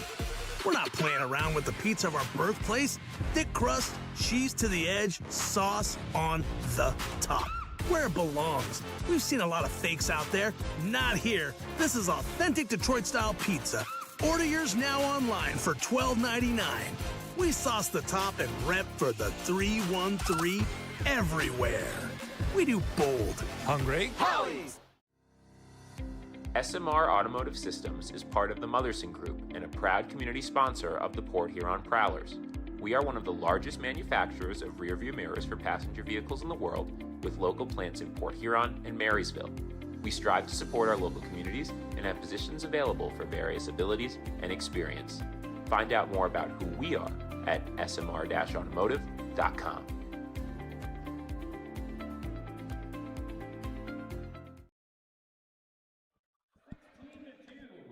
Back here in Port Huron, Prowlers with a 1-0 lead on the strength of an Alex Johnson power play goal. Now we got this face off just in front of the Topeka bench. Right now, our meter for who's winning the battle between Michigan and Michigan State fans here in the building. Michigan with a strong lead. So if any State fans are in the building and they're watching, we need to hear them. Need to see their support. There's Blake Anderson trying to work it to the slot. Batted it down low. Morick right there. Sent off the glass. And fired back down and around by Anderson. Doug Blaisdell without a stick was looking at the referee for a moment. Anderson and Checo in there together. Now a 2-on-2 scrum. Decumbis able to dig it out. Takes a look from the corner. Turned it on net. He scores! How about a seeing eye wrister from Vinny Decumbis? Prowlers with a 2-0 lead.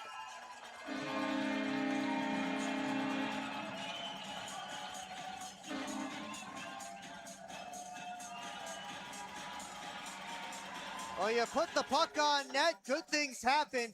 Vinny Decumbis gets in the scrum. He pulls it out. Bernard was screened. Yeah, two players right in front of Sammy Bernard, Blake Anderson, and one of the Scarecrows, I believe that was Connor Lynn, right in front of Sammy Bernard. He didn't see it. And Vinny Decumbis has his first of the year.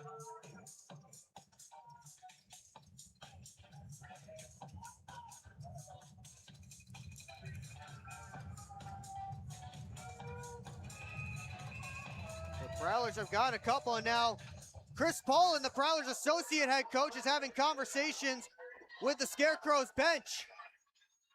And Robbie Nichols right there on the other side of the glass.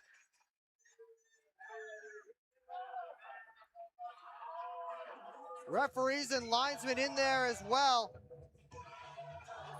Robbie Nichols right there, and both coaches are being told get back to their spots. Oh, Robbie Nichols with a little gesture there towards Chris Paul, and I don't think Paulin saw it.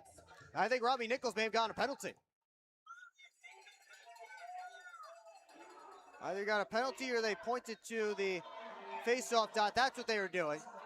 So no penalty coming, but it is a 2-0 Prowlers lead here in the late stages of period 2. As Bernard wraps it around. Thornton on for TJ Sneath. Into the offensive zone. Sneath steps around. Able to toss it around. Betterly threw his back into Thornton. And swept out of the zone. Gagnon steps up to it. Norwinski, D-to-D, back to Gagnon. Lockney right there, giving them some pressure. And a penalty coming up against Lucas Lockney.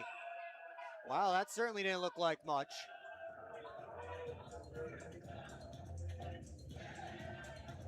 Lockney, the one going to the penalty box. That is a surprise to him. You see the shocked look on his face. Prowlers will have to kill once again for the 6th time in this game. And it's a Topeka power play, a chance to get on the board.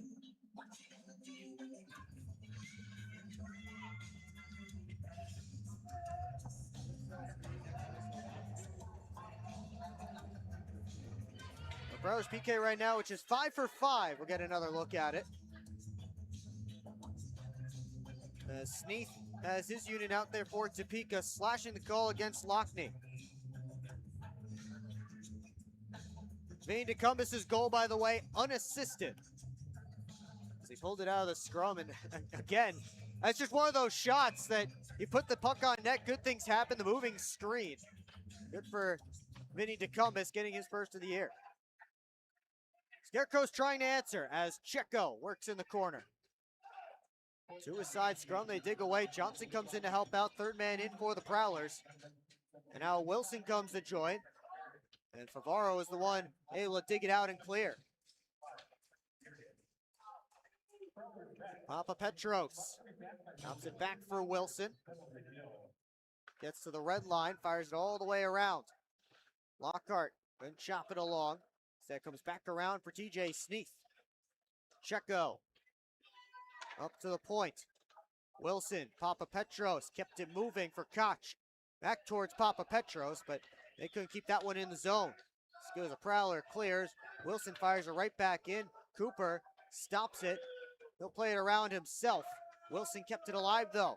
Prowlers find it, and they clear. That was Brett Lockhart halfway through this Topeka power play.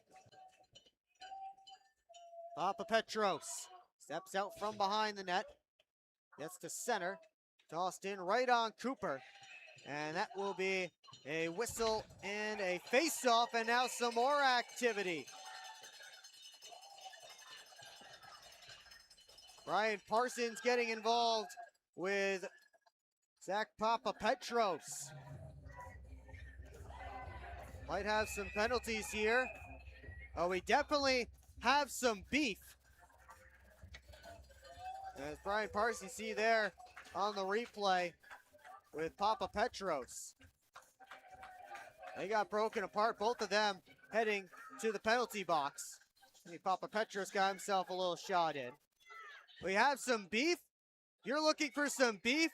Check out Zip Sauce Burger, located in the Industrial Park Marathon. Zip Sauce, the official burger of the Port Huron Prowlers. Looks like 2 up on the board on either side here. So that will be Parsons for the Prowlers. And looks like it should be Papa Petros for the Topeka Scarecrows. Oh, now they're taking them down. Well, they took down Papa Petros. So Only Brian Parsons is getting the extra penalty here. So now it's a 5-on-3 for 49 seconds.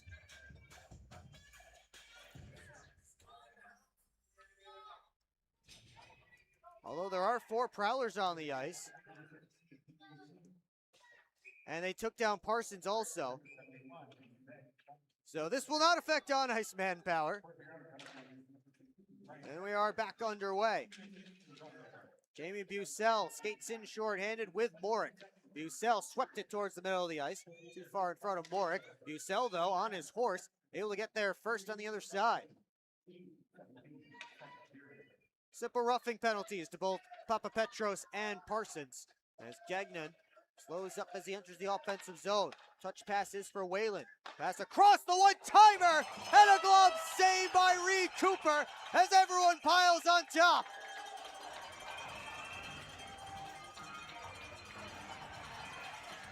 Jamie Bucell has a hold of Avery Smith right now. And not to be lost in all of this, a spectacular save from number 33 in black.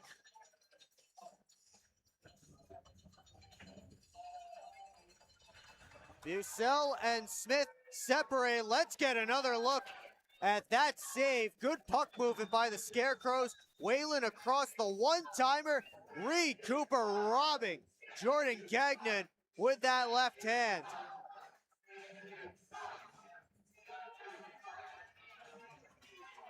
What a stop by Cooper. Bucell is in the penalty box. Avery Smith headed that direction as well.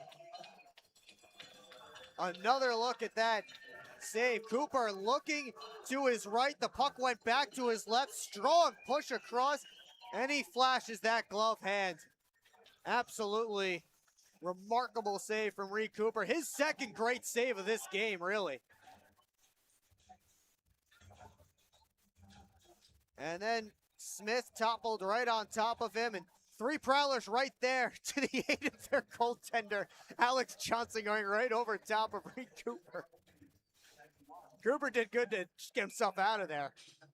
3 Prowlers in the box right now. 2 Scarecrows. Again, on-ice manpower not affected here.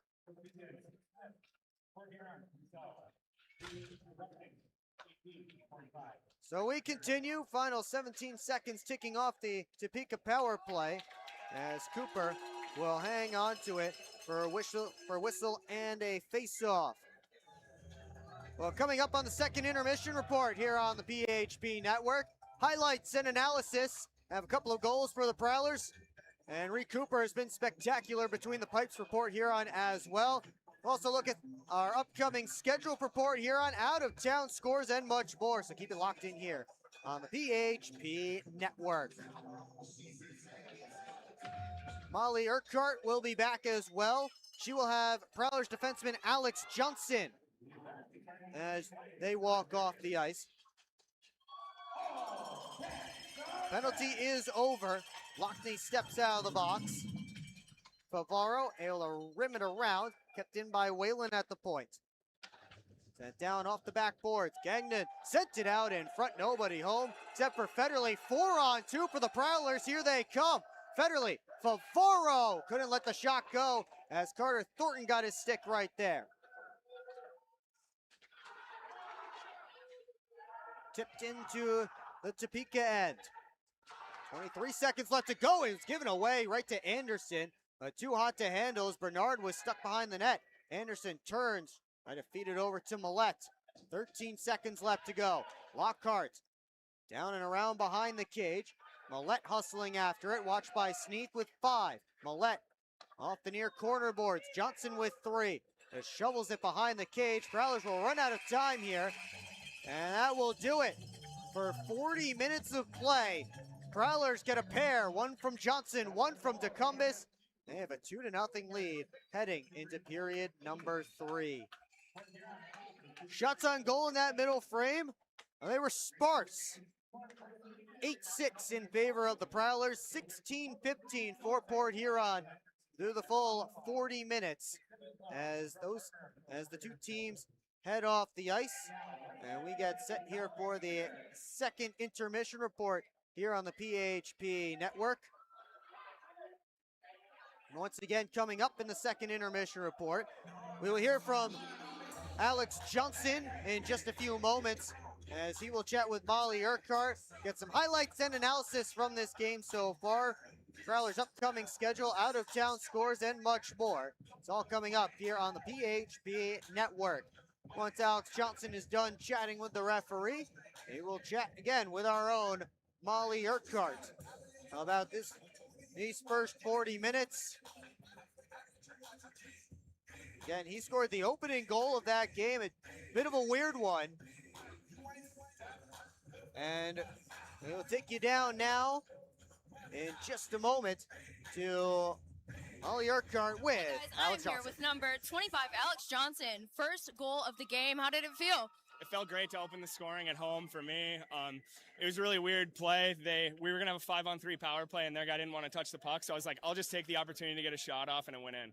Absolutely. How do you stay so locked in during games? I play very emotionally in hockey, so I'm always at the tippy top, and that kind of just dials me in. I love getting into it with the other team, and I just go for it from there. Awesome. And how do you feel the team is meshing this season? You guys going good? It's great. We've been a tight-knit unit from the get-go, from when training camp started. We work hard every day. We work hard on Tuesdays, Wednesdays, and that's why we can do it out here on Friday nights and Saturday nights. Absolutely. Thank you so much. Have a good rest of your game. Thank you. And that was Molly Urquhart with Prowlers defenseman and assistant head coach Alex Johnson.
Head over to the Birchwood Mall for your shopping and entertainment needs.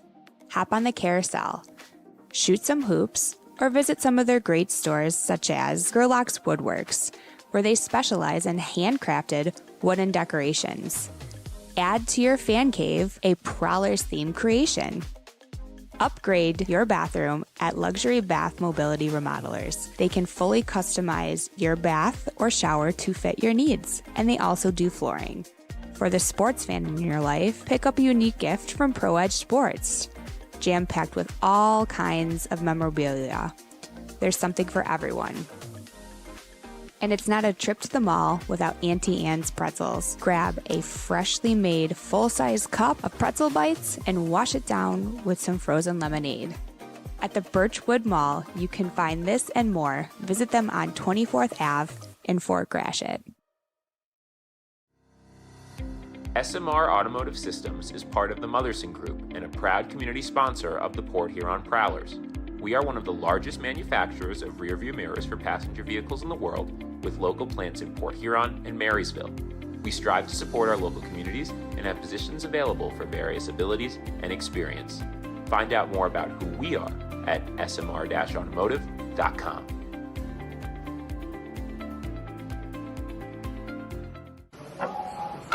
This isn't working. LJ, pass me those flyers. No look behind the back pass. It's a hope play. I'll take. Come on. Gap up. Close the gap. Close the gap. What are we saying?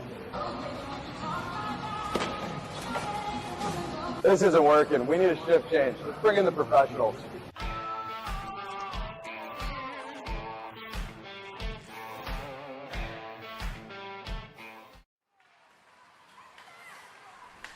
Congratulations on your engagement again, man. You know, you should get some life insurance. I never really thought about that. How would I do that? We can help you with that at Zach Egan State Farm. Congratulations on getting married, man. Have you gotten a house? We just got one, actually, yeah. Well, if you want, we can help you out with life insurance at Zach Egan State Farm to cover your mortgage. Is Olin a year old now? He is. Wow. Have you guys got life insurance set up on him yet? I haven't even thought about it yet. Oh. How would I go about that? Well, we can help you with that at Zach Egan State Farm. High five? Yeah, hon, we should have gotten life insurance years ago. Hey, Ken. We've actually got a policy for people your age at Zach Egan State Farm. Give us a call.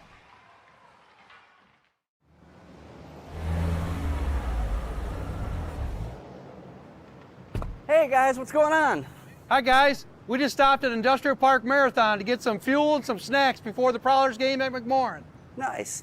Yeah, we just stopped by here at Industrial Park Marathon so I can get a Slurpee before the game.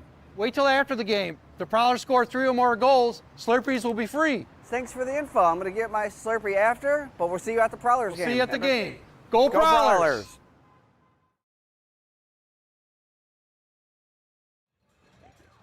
Back here in Port Huron, they're cleaning up the Chuckapucks as the Prowlers have a 2-0 lead on the Topeka Scarecrows. Will Wiggleman here with you on the PHP Network. Thanks so much for joining us tonight. Well, it took a while for us to find our first goal. We got past the midway point of the hockey game before we found the first goal, but here it is. As it was a bit of a weird play. Prowlers were on the man advantage. Scarecrows took another penalty, and Lucas Lockney wanted to give it up to Topeka to make it a 5-on-3. Topeka didn't want to touch it, so instead Alex Johnson had it in a scoring area, and he ripped it, while everyone else on the Scarecrows was just waiting for the whistle to blow. Again, we'll watch again. Lockney just tried to give it to Koch. No one took it. Johnson just with an absolute rip to the glove side of Sammy Bernard. And that was a 1-0 lead for the Prowlers at that point. They weren't able to make good on the delayed penalty because they did end up getting a full 2 minutes after that of power play time. But then they did get another goal a little bit later on. As a scrum ensued behind the net. And Vinny DeCumbis pulled the puck out. And he shows what good things can happen when you put the puck on net. Connor Lind and Blake Anderson, you'll see them at the top of your screen. They'll come out of this scrum, and they'll go right to the front of the net. See, watch Lind and Anderson at the top of your screen, little moving screen right in front of Sammy Bernard. He never saw that shot from Vinny DeCumbis, perfectly placed in the top of the cage. And DeCumbis, with his first of the year, made it a 2-0 game at that point, and that's where we stand right now. But it wouldn't have been 2-0 if it wasn't for the heroics of Reed Cooper in net.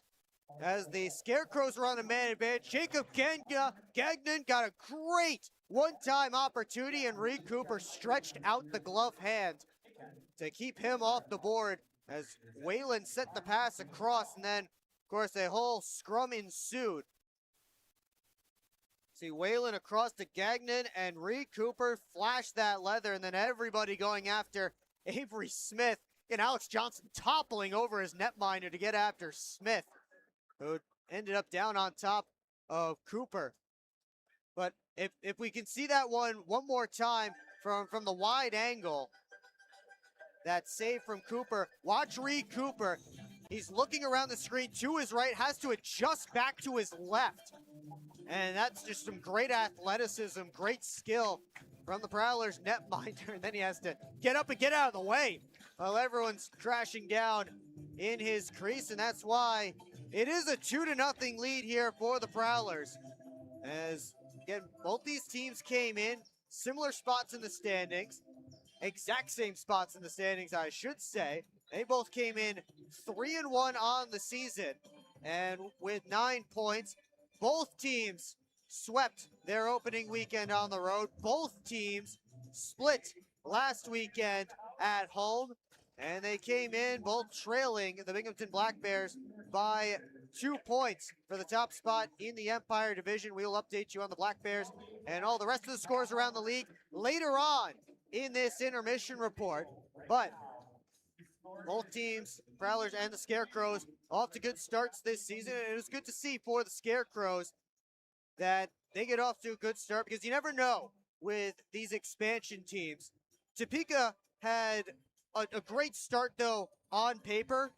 As you looked at their off season when they came in, it's rare to have a ton of players stick from expansion draft and dispersal draft on. You know, the players are usually pretty wary and not wanting to be the guy that goes in and tests out the new market, tests out the new team. But for the Scarecrows, 11 of their current players, so half the roster right now, selected in either the expansion or dispersal draft this summer. And then you have 3 more that were acquired in trades before the drafts. So it's really good to see that kind of a culture being built out there in Topeka. And we saw last year what a great fan base they have out there in Topeka. I mean, they came out in droves for those neutral site games between the Prowlers and Dashers Hockey Club, in which the Dashers were actually playing the part of the Scarecrows. Prowlers were playing the part of the Topeka Roadrunners, so a little fun rebrand when we did that last year. The fans came out in numbers. They came out in numbers last weekend as well. And we're hoping by the end of this season, we can get McMorrin Place filled up like they fill up Landon Arena. We have so many great promotions coming up the rest of this season. We'll get to those in a little while on the other side of this upcoming break. But tonight, it is U of M versus MSU night. So I do want to encourage anyone watching on the stream, you Michigan fan? Are you a Michigan State fan? Which side do you lean? Throw it in the comments section. I'm up here getting bad looks from both sides because I have a button for each. I am a New Yorker. I went to Hofstra University, which many of you may not have heard of, which I understand. Small private school on Long Island. So I have no dog in the UM versus MSU fight. Plenty of people dogs in the fight here at McMorrin Place. Lots of maize and blue and lots of green and white, along with your typical black, red, and gold of the Port Huron Prowlers. But fans having a good time, and they're seeing a good show out here on the ice. See if the Prowlers can hold on and maybe get a couple more goals in this third period, but hang on to that lead and start their weekend off right. We'll be right back here on the PHP Network, and when we come back, we'll have out-of-town scores, game stats, and much more. Hi, welcome. I'm just checking in, and I have a service animal. Service animal?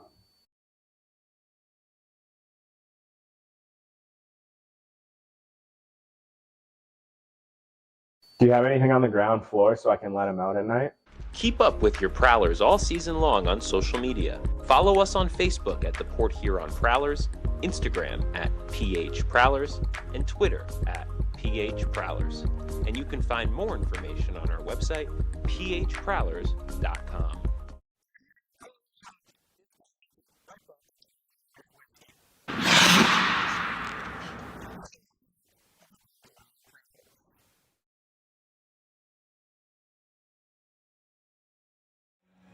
Back here at McMorrin Place, Prowlers and the Topeka Scarecrows. Prowlers with a 2-0 lead. Fans here enjoying tonight's festivities. Let's take a look at what they'll be able to enjoy just momentarily. We'll take a look at what they'll be able to enjoy in the upcoming weeks here at McMorrin Place as we get a look at the Prowlers' upcoming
Now let's take a look at our out-of-town scores. We go around the FPHL, and we start with the PD Ice Cats and the Athens Rock Lobsters. Ice Cats up now 3-2. That one through 40 minutes of play, as the other Patrick's Marcinkovics has scored for the Ice Cats. Eric Neely and Garrett Milan have the two for the Rock Lobsters. It's 3-2 PD as they get set for period number 3. Wolves have made a furious comeback as they're just past the midway point of the hockey game. It was 4-0 Black Bears at one point. It was 5-1 Binghamton after the end of the first. Igor Filipov, Steven Klink, and Darian Benchich scored all within the first 9 minutes of period 2. It's a hockey game in Watertown, 5-4 the score right now. Bobcats pulling away from the Twin City Thunderbirds as Kyle Heitzner picked up his second of the game in the middle frame, and Brandon Reller got one as well. They are late in period number 2 in Winston-Salem 4-1 for Blue Ridge. Finally, through 20 minutes of play in Monroe, the Battle of the Bayou. Zydeco and Moccasins tied up at 1 goal apiece. Scott Chirac, the goal for the Zydeco, and Frank Schumacher, the tally for the Monroe Moccasins. Of course, here at McMorran Place, it is 2-0 for the Port Huron Prowlers. Alex Johnson and Vinny DeCumbus, the goals now for the Prowlers. As we will get to our game stats, and you see some fans here in McMorran Place recognizing themselves on the projector walls, and hopefully more fans start to turn towards those projector walls and be able to see themselves. That's another new thing that we have here in McMorran Place. But here on the broadcast, we'll take a look at the game stats through 40 minutes of play. 2 goals for the Prowlers, up on shots 16-15 right now. And their PK has done a great job, kept keeping the Scarecrows off the board in 6 opportunities, including a 5-on-3. But that power play goal, again, the weird one from Alex Johnson, where the Prowlers had the man advantage. They looked like they were going to go to the 5-on-3 if Topeka touched it. Topeka decided not to touch it. Instead, they let the puck slide into the high slot, a nice high danger area. And Alex Johnson decided, why don't I just rip this home for my 3rd goal of the season, team high, 3rd of the year for number 25, who finished with a career high 45 assists and 65 points last season. Those 45 helpers led the Prowlers. He's 2 assists away from 200 in the FPHL, but he has 2 goals, or 1 goal for the Prowlers tonight.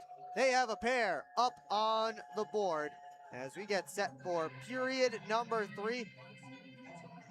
And you see Mitz entertaining a group of kids. Call them the Mitz Mafia. Mitz, always a popular character. Again, the first Mitz Kids Zone of the season will be coming up next Saturday night on Autism Awareness Night against the Binghamton Black Bears. So make sure you're out here for that game.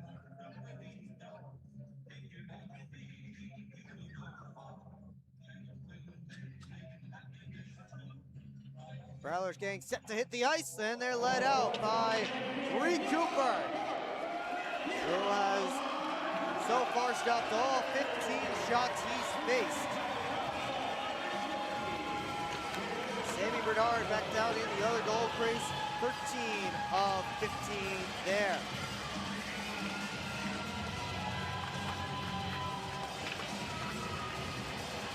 Prowlers hitting the ice here. We'll get the rest of them out here momentarily.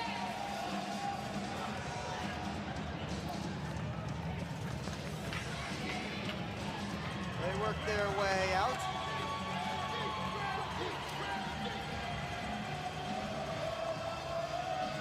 And Aiden Bricker, our skating cameraman, getting some good shots out there on the ice. Here we go, period number 3.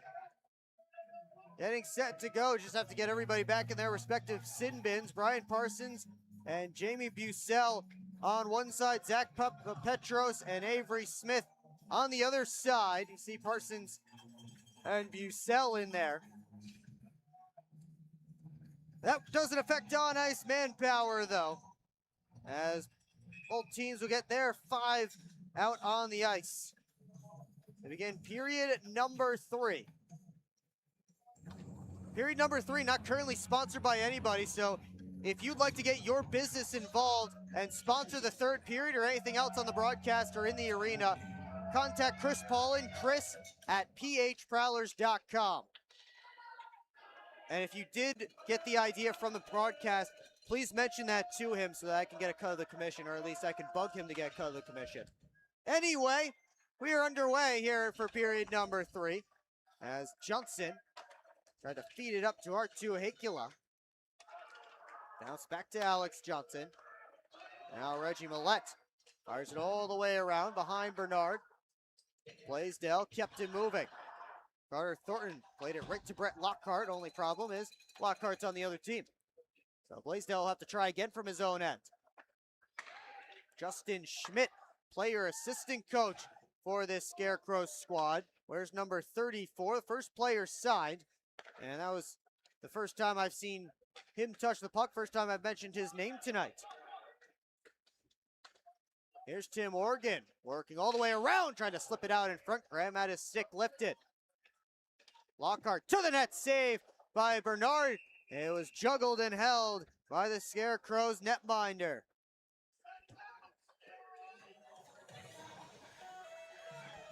First shot came through, and a couple players able to juggle it up in the air, and Bernard able to find it and hang on for the first whistle of this second period.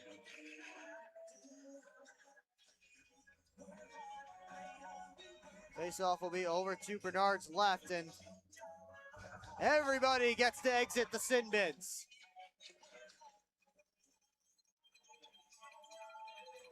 Penalty box attendants now lonely. We'll see how long they're lonely for as play continues. Morick and Gagnon headed after it in the corner. Gagnon has pitchforked it all the way down the ice. And they'll bring the puck all the way down back to where that face-off was after the icing.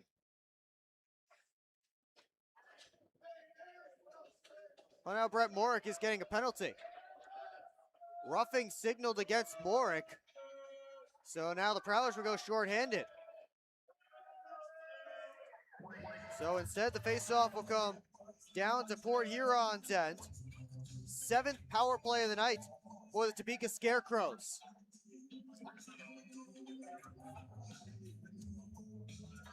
Our Scarecrows trying to break through, and it's kicked back to the line to Gagnon. Wrist shot stopped by Cooper through the traffic, and it's cleared out of the zone.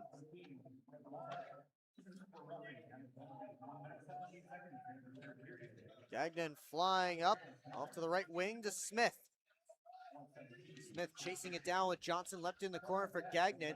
He swept it up top, but I believe that's Jordan Gagnon's position, and nobody there to cover for. Koash fires it in from the red line, rimmed all the way around. Lockhart tried to keep it moving. Smith blocked it along the wall. Whalen all the way across to Gagnon. Down to Koash, turns towards the net. Now Gagnon fakes the shot, steps around, floats it through off the back wall. Thornton bumped it over to the far side. Heikkila trying to beat Smith there. He does, and he clears. Halfway through this Topeka power play. Thornton trying to spin around on Federley, lost an edge. Gagnon able to get it deep. Johnson hit his own man Federley, but the puck still did get out of the zone. Good hops there from Austin Federley. Matt Graham able to pitch it back to Favaro, and he wastes as much time as he can before saucering it all the way to the Scarecrows' end. 35 seconds left on a Topeka power play that has really yet to get started. Papa Petros rims it around. Favaro trying to force it through, and finally he's able to float it to the near side corner in Scarecrow territory. One last rush here for the Topeka power play. Wilson sent it down low. Checo tried to center back for Wilson, and Blake Anderson takes a look, and he has room. Hakela with him. Anderson tried to cut in, lost the puck for a moment, got it down to Hakela. Back to 5-on-5 as Hakela took a check, and Papa Petros gets it up to Checo. Another successful PK for Port Huron. Stays 2-0, 16.5 left to go in regulation. Parsons dump it in. Moore hustling after it, finishes his check. Avery Smith trying to turn it out, and a good play by Anderson keeps it alive. Poke back to Lockney. Takes the shot, and he missed it wide. Oregon pinches in fresh off the bench. Blaisdell trying to take control. Instead, it's Oregon trying to push it back down low. Scarecrows want a penalty as Blaisdell was shoved down. They won't get it. Lockney able to pull it out of the pile. And he rims it all the way around for Lockhart. Lockney again with a muscle off Koash. Lockney and Koash battling. Lockney tried to kick it back down deep. Blaisdell scooped up the puck. And out come the Scarecrows. O'Reilly tosses it in. Cooper leaves it for Oregon. Up with speed. Federally has Oregon going to the net. Off for Hakela. Couldn't bring it in clean. One-timer Bucell. And it's gloved by Sammy Bernard. And Oregon having a chat with Avery Smith right in front of the net. A couple of guys with great mustaches having a lip battle.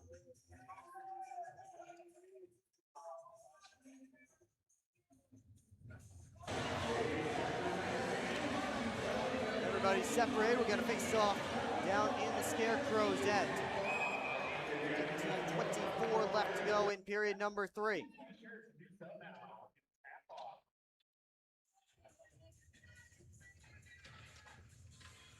Off this face-off, Bucell had to turn and find it. Gagnon, the first one who did. He got over to Nowinski. Schmidt, lead pass, cut off by Bucell. Fires it right back in. Willette let it go through for Hakela. Puck popped up in the air. Glove down by Checo. Now Favaro takes over for the Prowlers. Trying to start the engines. Favaro bounces it in. He heads after it himself on the forecheck as Bernard fired it around in Schmidt's direction. Schmidt trying to pin Hakela to the boards. Checo out for Murphy. Tapped along. Schmidt off getting a change. Meanwhile, Johnson fired it right up to Millette in that area. Millette back after the puck. Around to Bucell. Bounce low to high. Parsons right back down low and around. Connor Bazal to the line. Brockway, but that puck hopped up on Ben Brockway. And the Prowlers have to clear the zone. Parsons off the boards, tipped in by Anderson. Blaisdell floats it all the way down looking for Thornton. And they will call that one down for an icing. Prowlers still with a 2-0 lead early stages of period 3. We will be right back here on the PHP Network.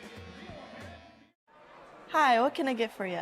I'd like some McMorrin fries, please. All right, that's going to be $4. Okay.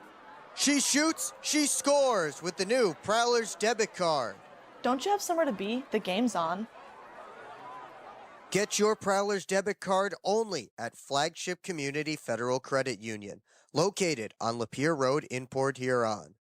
Flagship Federal Credit Union is federally insured by the NCUA.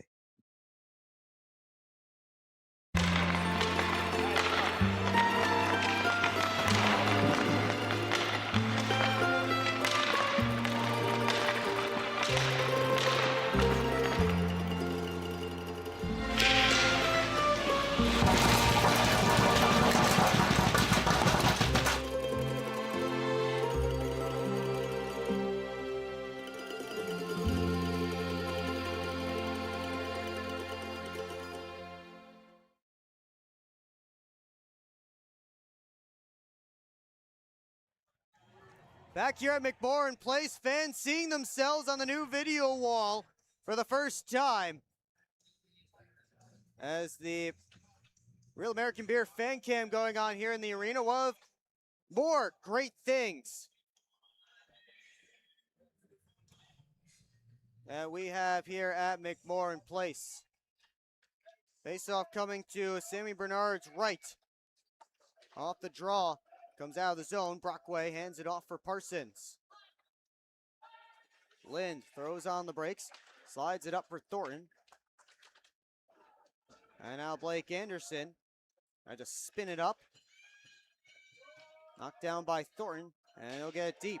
And then Anderson knocked over Carter Thornton, much to the delay of the Prowler fans. Port Huron starting a rush. It's Anderson on the right wing, and he got a hard hit from Blaisdell.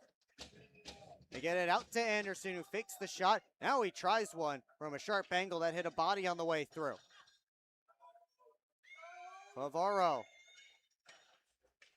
looking up the right side, tried to slide it to Lockney. Instead, Blaisdell takes over. He missed the pass, and that's an icing against the Scarecrows. 13:21 up on the clock.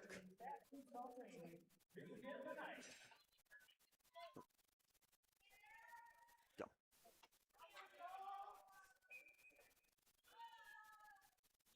Prowlers are on the ice, so raise a glass of Proper 12 Irish whiskey. Proper 12, the official shot of the Port Huron Prowlers.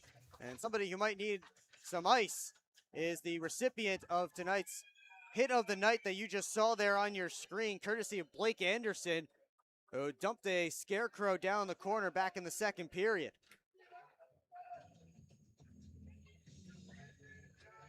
After the freeze by Bernard, we get another opportunity for a face-off in his end.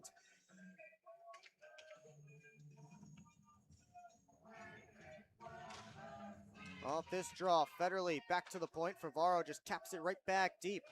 Federley couldn't scoot away from Whalen. Smith able to dump it in. He and Johnson come together. Smith finishes his check on Alex Johnson. Johnson slow to his skates as the Prowlers move the other direction. Federley to Lockney, shot it wide. As that puck just hopped up on his stick at the last moment. Oregon escapes, try to send it on goal. Didn't get all the way through to Bernard.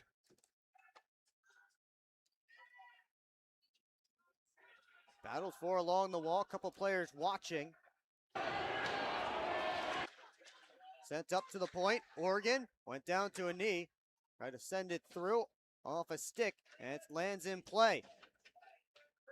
Now the Scarecrows take over as Koch looks to move out, rink-wide feed. Smith couldn't fire it on net. Lockhart up the far boards. Whalen keeps it alive. Sent it towards the cage. Didn't get all the way through. And it's Bucell trying to pass out for Lockney, but that's a turnover. Avery Smith needed a change, so the Prowlers able to escape that danger. Lockhart off for Parsons. Let it on to Hakula. Comes back into Prowler territory where Brockway collects. Tried a handoff for Parsons, and O'Reilly read it. Prowlers get lucky there. Millette on the right wing side rips it wide. Trying to go blocker on Bernard. Brockway put it back towards the net, and that skipped past the cage. Bucell fanned on the pass attempt. Back on it. Slips past Norwinski. Millette looking to escape Gagnon. Penalty coming up against Jordan Gagnon. And Gagnon doesn't like it. He sends the Prowlers to a power play. Their 5th of the night. They are 1 for 4 so far. And an opportunity to really put this game away. Still lots of time left to go in regulation. But a goal here would be huge for the Prowlers, and Jordan Gagnon, you can see, upset with that call.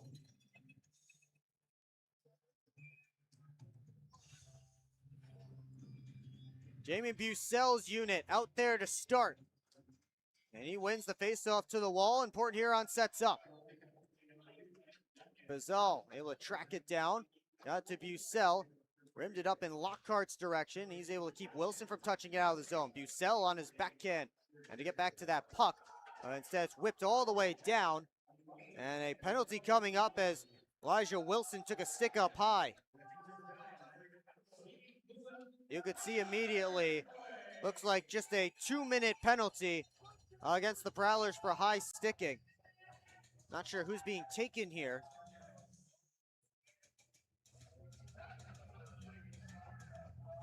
And it's Nick Favaro who they send to the box. So the two number 2s, one on each side, are in the penalty box. And we'll have 4-on-4 for 1 minute and 41 seconds, and then very brief power play for the Topeka Scarecrows.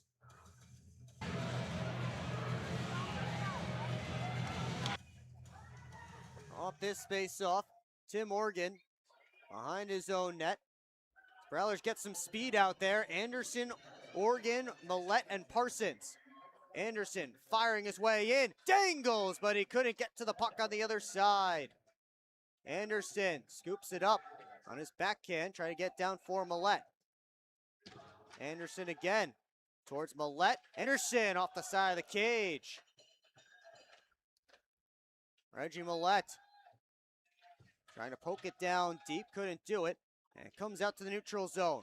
Parsons able to force it right back in. Prowlers begin to change. And now we have another whistle. What's next? Penalty box door is open on the Topeka side. Do we have another Scarecrows penalty, or was there another reason for the whistle?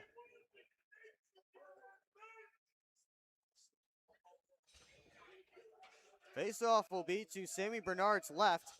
And it looks like indeed another Scarecrows penalty coming up, and it's Quinn O'Reilly. So we'll have a 4-on-3 advantage for the Prowlers. That will then turn into a brief 4-on-4. That will then become a 5-on-4. Penalties continue to add up. So for the 4-on-3, Prowlers send out their top unit minus Lucas Lockney. That's Graham, Johnson, Millette, and Federley. Scarecrows with Lind Checo. And taking the face-off is Scott Koash. Federley walks the line, left it for Millette. Down Main Street, off to Johnson, the one-timer, stopped by Bernard. Koash able to find it, couldn't clear. Federley whips it to Millette. Millette looks down low to Graham, tapped right back. Millette with Graham right in front of Bernard. Over to Johnson, Federley, Millette. Fans want them to shoot, as Federley doesn't have a lane, gets it to Johnson. Federley, one-timer whistled wide. 22 seconds till this is 4-on-4. Millette tried to pick his spot. I think Bernard did get a piece. Millette again picks his spot, and Bernard makes the save. He couldn't cleanly handle it. Kept in at the line by Millette. Federley walks in. Over to Millette. He won't shoot. Johnson for Federley. Steps up, and it's gloved by Bernard just as the first Topeka penalty expires. We'll have 4-on-4 for the next 18 seconds, and we will do it when we come back here on the PHP Network. Hello, I'm home.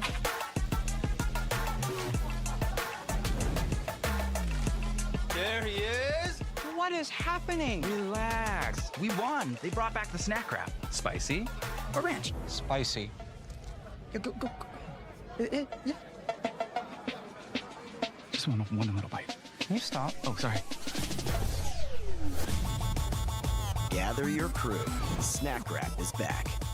Discover everything banking should be with Advia Credit Union, like earning real financial advantages. You can earn up to $1,000 with your new account. Plus, save an average of nearly $4,000 in interest when refinancing. Get started with a low-rate credit card balance transfer. Enjoy easy access to your money anytime, anywhere. Make the switch today at adviacu.org/real people. Advia Credit Union. Real advantages for real people.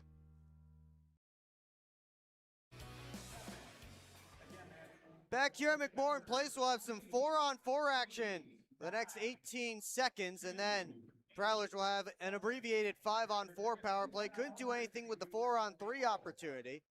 Brett Lockhart has a foursome out there. Try and do something in 4-on-4. Lockhart, the only defenseman out there right now. As they go Bucell, Hakela, and Bazal up front. with Lockhart again, the lone D-man. He has the puck now. Prowlers tapping it around. Bazal steps to the top of the circle. Lockhart with a lane. Back to Bazal, straight on.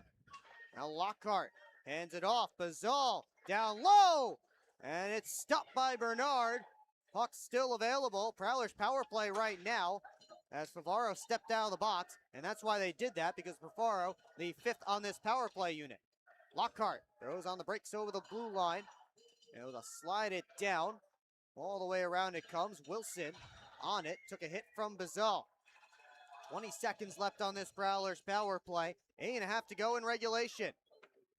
Favaro just able to keep it in as Sneath was looking to go the other direction shorthanded. Bucell up top. Over to Lockhart with room. Loads it up. And Bernard got a piece.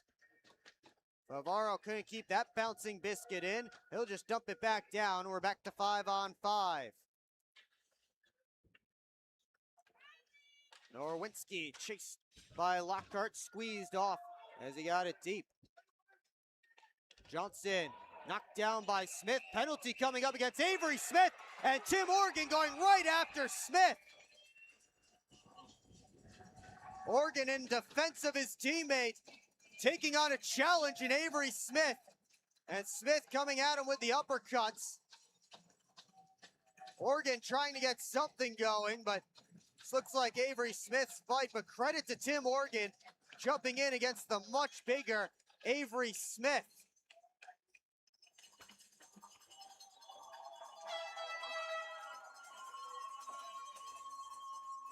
And if I'm thinking correctly, that might be Tim Organ's first pro fight.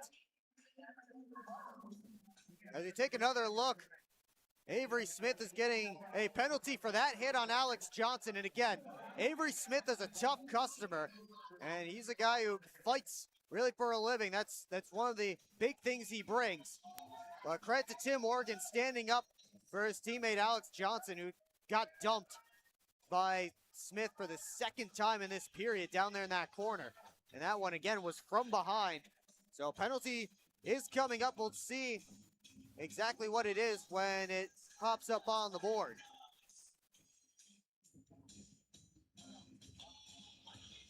They haven't put anything up there yet, as you see Prowlers trainer Bridget Smith tending to Tim Organ in the home penalty box. Organ will get the 5 for fighting. Scarecrows need to put somebody in the box to serve Smith's original penalty, and finally Quinn O'Reilly, the sacrifice over there. 2 minutes up on the board for Avery Smith. And the Prowlers get another opportunity on the man advantage. Their 7th by my count here in this game.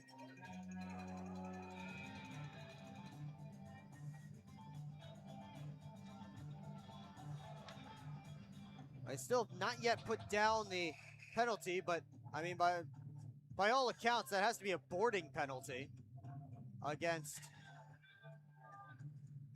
Avery Smith. And now Tim Organ, you see a towel to his head, gets the crowd going, and he'll head up to the locker room for repairs.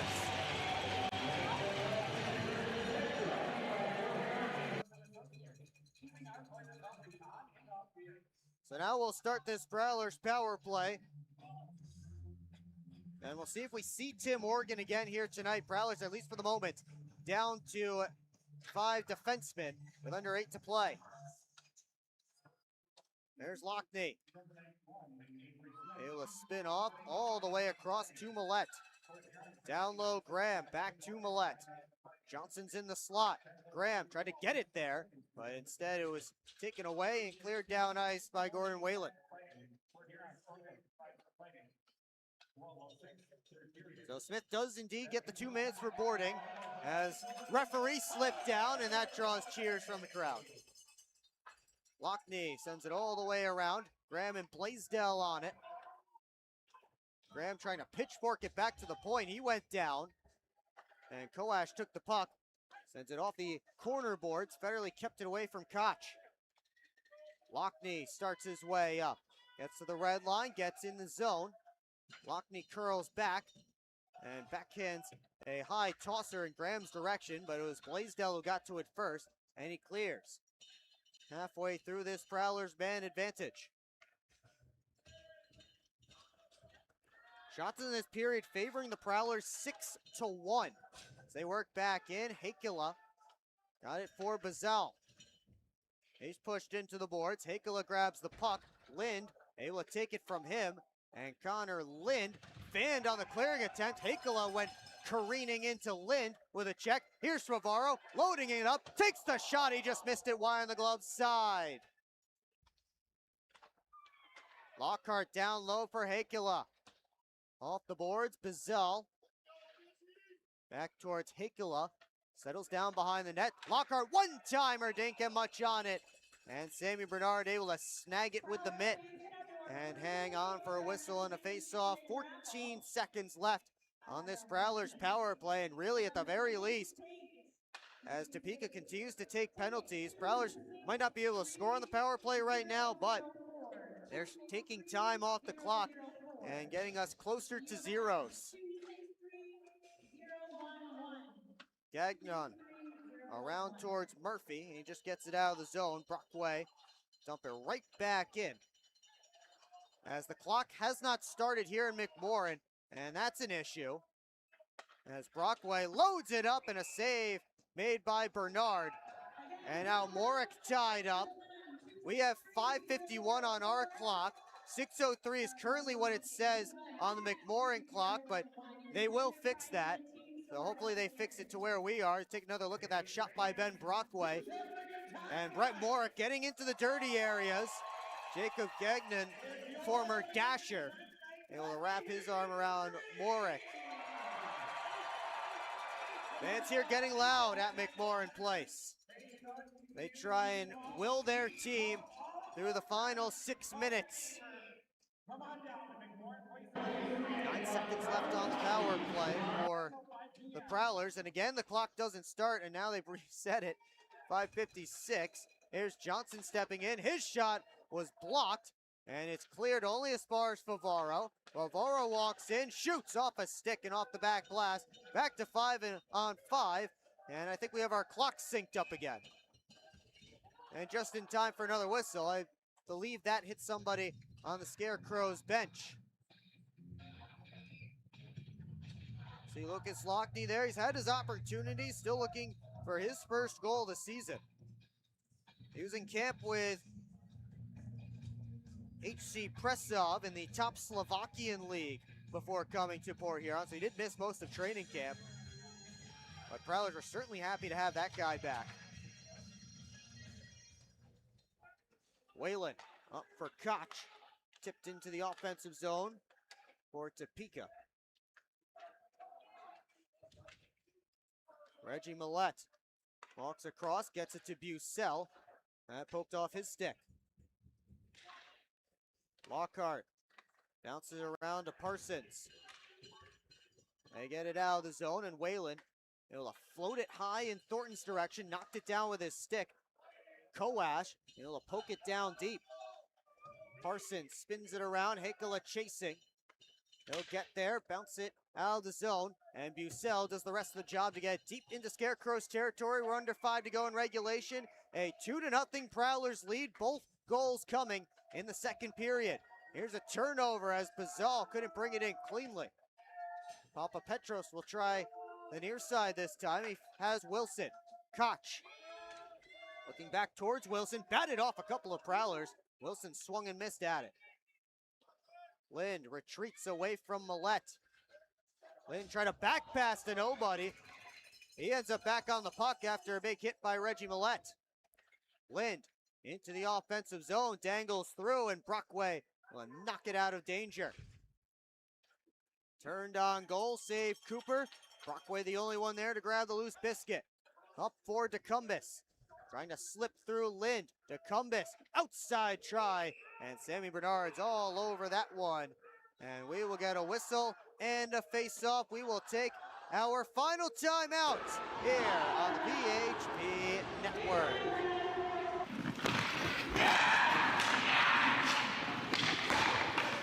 Hockey is like a business. One missed pass can derail the perfect plan. Have Taft Consulting help you get your whole team on the same page. They have the expertise to help you follow through on all your goals. Find out how they can help you today by emailing taftconsulting@outlook.com. It's time to wake up on the sunrise side of Michigan. Wake up to beautiful beaches. Wake up to vibrant urban landscapes. Wake up to unique eats.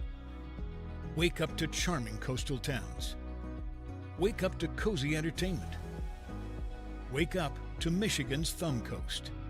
Plan your perfect wake-up call using bluewater.org. We invite you to tune in to our next broadcast. That will be tomorrow night, same time, same place.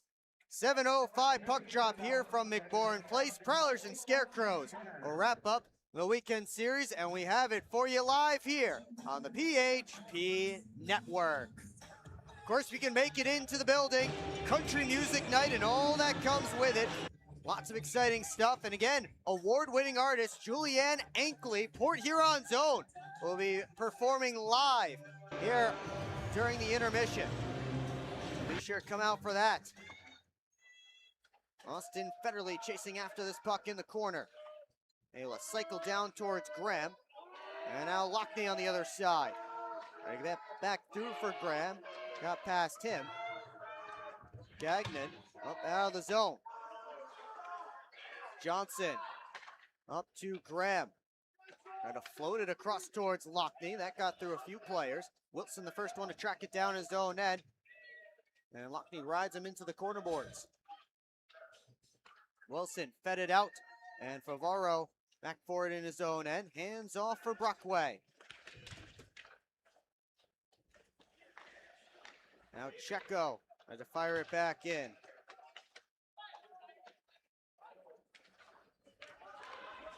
Up comes Blake Anderson into the offensive zone. Spins back. O'Reilly off the boards. And they get it off to Koash.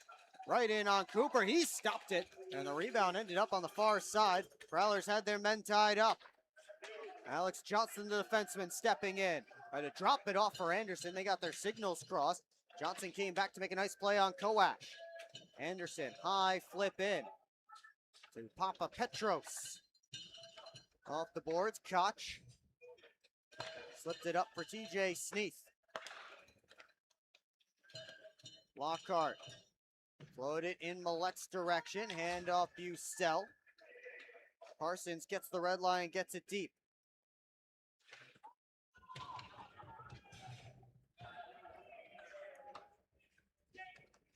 Scarecrows trying to work out. They're approaching 2 minutes left to go, and they trail by 2. There's Millet. Scarecrows now with just 3 shots in this third period. Prowlers with 9. Millet with a chance. In front. Save. Score! R2 Heikkila got his own rebound, and that should do it.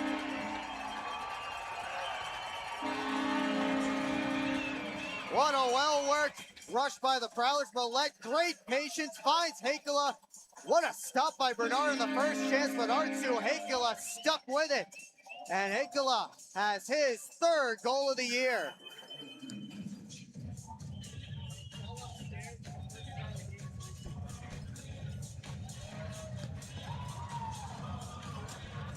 Under 2 minutes left to go, a 3-goal lead for the Port Huron Prowlers.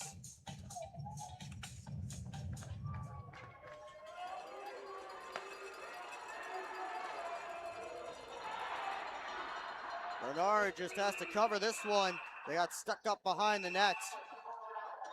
And now some more nastiness. And Morick has tossed the gloves. And Morick with a knockout punch to Thomas Murphy, but Murphy's back up. Murphy went down on the punch by Morick, and they're still going, even with the linesman in between.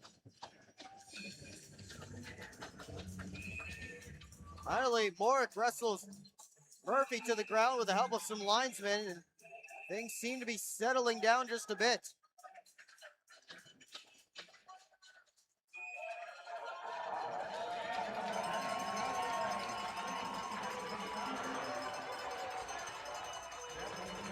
Brett Morick with another fight in his young career. They escort Murphy off. Take another look. Kind of starts down there in the bottom right corner of your screen. Murphy and Morick are going at it, and then mitts were down. And I thought this was the end of the fight right here when Murphy went down. Linesman tried to get in, Murphy got back up, and they just kept swinging, and the linesman let them keep going.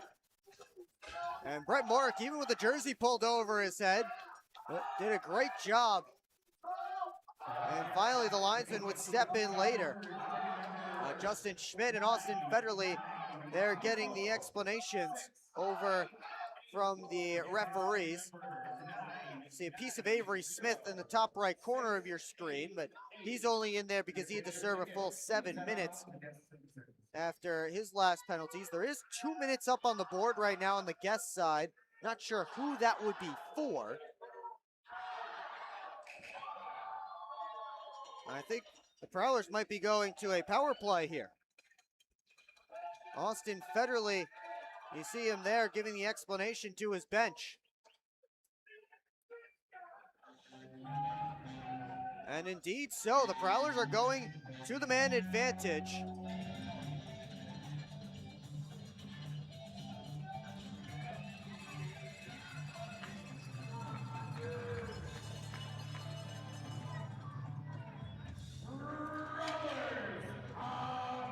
So I believe it looks like Murphy got an extra 2 here, and the Prowlers will be on the power play with under 2 minutes left. See if they can grab a 4th goal here. They have Matt Graham's unit out. And off the draw, Federley gets it to Lucas Lockney on the far half wall. Flipped across, Millette. Down to Graham, across, Lockney picks his spot, but Bernard and his 6'5" frame able to slide across and cut down the angle.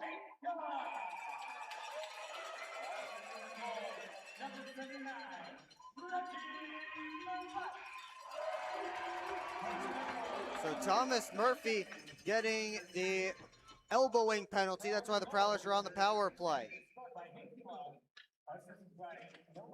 Right now they have Reggie Melez, the only assist on the goal by Hakula. Jamie Bucell should get, though, the secondary helper on that goal. Hopefully they'll fix that at some point. Here's Lockney, all the way around behind the net. Lockney across to Millette. Down low, Austin Federley took a bump.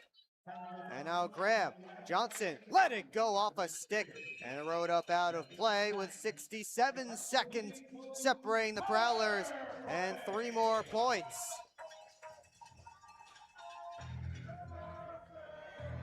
They'll switch up the power play unit here.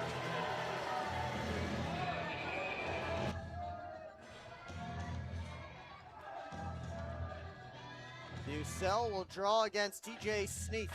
Bucell won it back clean. Favaro taking a look. Off for Lockhart. Now across to Bazal. Down low Bucell. Off his stick though. And the Scarecrow is able to clear. Under a minute to go. Nick Favaro. Off to Lockhart. Off the corner boards. Lockhart in on the forecheck to get it himself. Blaisdell able to shove him off and clear it all the way down with 35 seconds left. Favaro drops it off for Lockhart.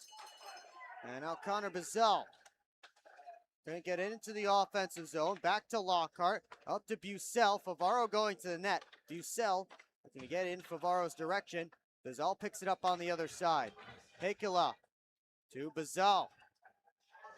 Throws on the brakes, whips it across. Lockhart collects with 4. Sends it on goal. And Reed Cooper with his 2nd shutout. of the season, and the linesman goes down.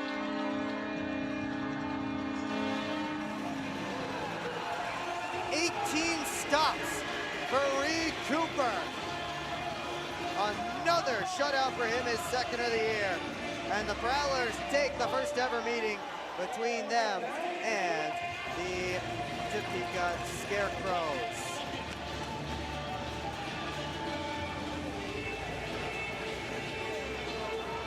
A well-played game for the Prowlers. See the fans there appreciating the effort. Oh no, is that the Lockhart family? That's the Lockhart family, everybody. They're in the house. Lockhart family is here. And Reed Cooper will be our Gunther Graphics player of the game with his second shutout of the year.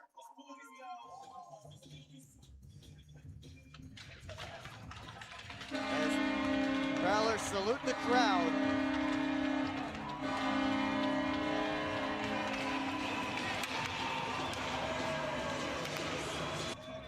Well, coming up, once again though, on our post-game show here on the PHP Network, we will hear from the first star of the game, highlights and analysis, game stats, locker room reaction as well.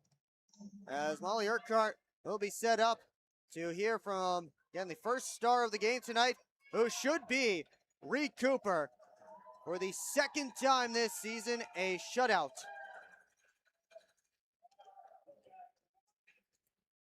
And we will keep you here for the 3 stars of the game. As they will announce them again.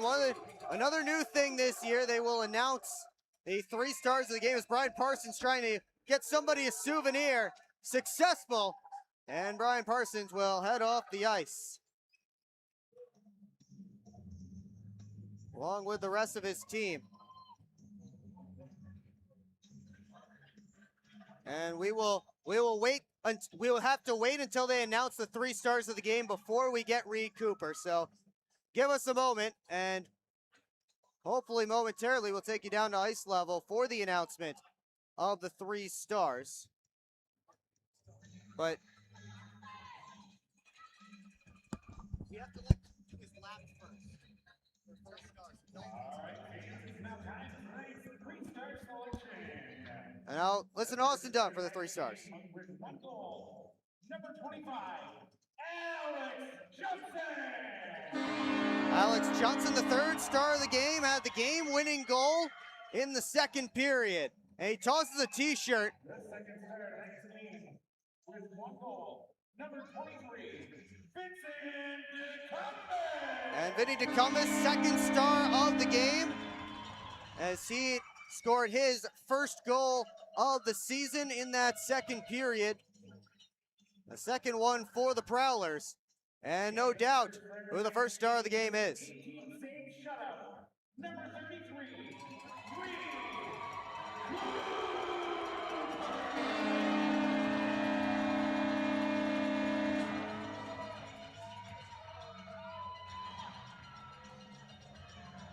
So Reed Cooper, the first star of the game, and he has earned himself a chat with our Molly Urquhart as soon as he gets back over to the door. We'll take you down to Molly Urquhart with Reed Cooper. Since we got 3 or more goals tonight, fans get a free small coffee or slushie at the Industrial Park Marathon. Here with our Gunther Graphics player of the game, number 33, Reed Cooper. Congratulations. It was your 2nd shutout of the season. How do you do it? I mean, 18 saves, boys really kept it clean in the 3rd. We had to battle through a few penalty kills. But honestly, the boys played great defensively, and we stuck to our structure, and it paid off. Played a great game. Awesome. Clearly, working hard and playing hard is something that is obvious for you. How do you do it? How do you prep for a game? I have a routine, I guess. Preparation starts Monday. We preach that we're going to be the more prepared team, and that's why we get the wins. Just every day, doing the right things, consistency, being ready to go for Friday, Saturday, and Sunday. So, yeah. Absolutely. And last thing here, how do you feel you have evolved so far in the season? I know it's the beginning, but Yeah, a little adversity last game there, and I think it was important to bounce back, and same with the boys. Just game at a time. It's pretty much, it's a lot of fun with these guys. I love this team. So, yeah. absolutely. Here is this wonderful necklace for you, brought to you by Gunther Graphics. There it is. Amazing. And we are here. Thank you, Gunther Graphics, your go-to guy for websites, marketing, and branding. Thank you so much, Reed. Thank you. And thank you, Molly, for that. Reed Cooper gets to wear the Gunther Graphics Player of the Game chain. Back up to the locker room.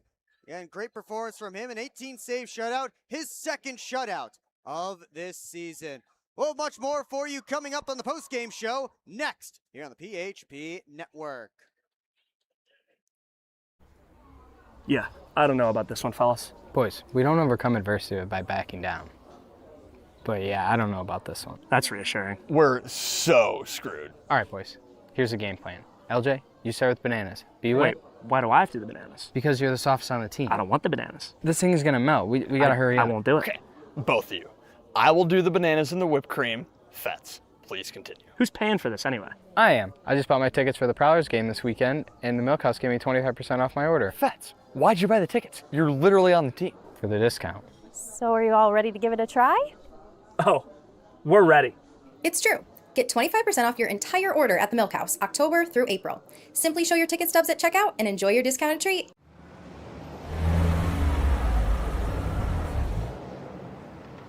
Hey guys, what's going on? Hi guys, we just stopped at Industrial Park Marathon to get some fuel and some snacks before the Prowlers game at McMorran. Nice. Yeah, we just stopped by here at Industrial Park Marathon so I can get a Slurpee before the game. Wait till after the game. If the Prowlers score 3 or more goals, Slurpees will be free. Thanks for the info. I'm going to get my Slurpee after, but we'll see you at the Prowlers game. See you at the game. Go Prowlers! Prowlers!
Back here at McMorran Place, Prowlers celebrating a 3-0 lead, or 3-0 win over the Topeka Scarecrows here tonight. Time to go back through this one, goal by goal, and it took us a while to get to our first goal, but finally we did in the second period, and it was Alex Johnson who, again, on this weird play where the Scarecrows didn't want to touch it because it was a delayed penalty. Prowlers wanted to give it to them, and Johnson decided, I'm in a good shooting area. I'll take that. I'll rip it.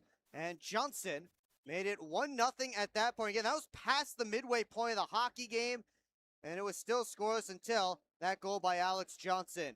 And it didn't take long for the Prowlers to build on that. Just under 3 minutes later, a battle ensues down below the goal line, deep in Scarecrow's territory.